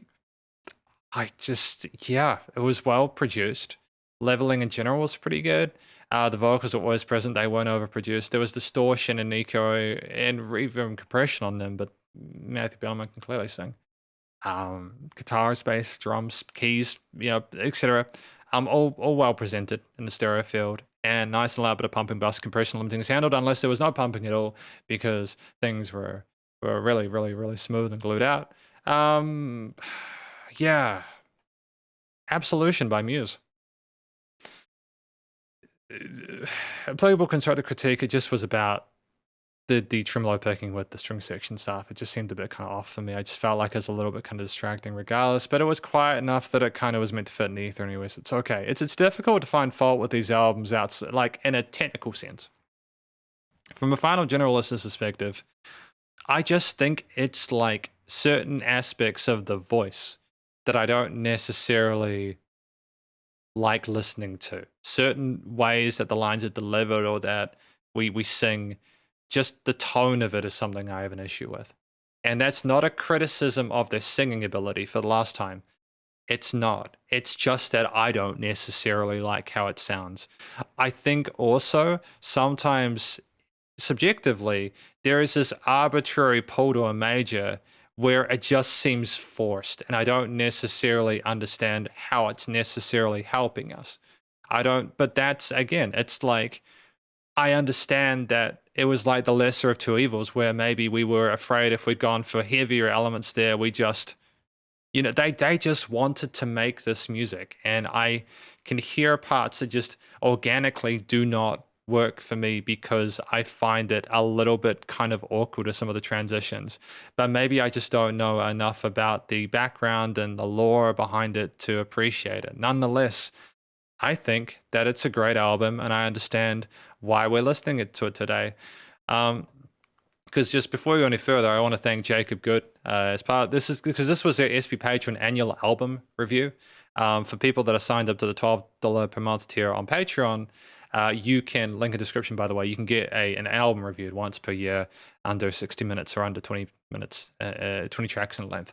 I did really like this album, or at least the majority of it. I'm glad that I listened through it. So thank you again to Jacob for that. I really appreciate it. And thank you for watching this review, this live review of this album from Muse titled Absolution. Hopefully you enjoyed it. If you did, please go show us some love via their various social medias and their Spotify page. And stay cool and stay safe. And please remember to support your local musicians and artists at this point in time, as they need to help more than able to crazy stuff going on in the world. For those of you wanting to catch up on the live stream schedule, I don't know when I will be back, but we'll probably be doing another one of these next month. So stay cool, Shredders. Spider hands out. Have a great weekend and stay awesome. 3, 2,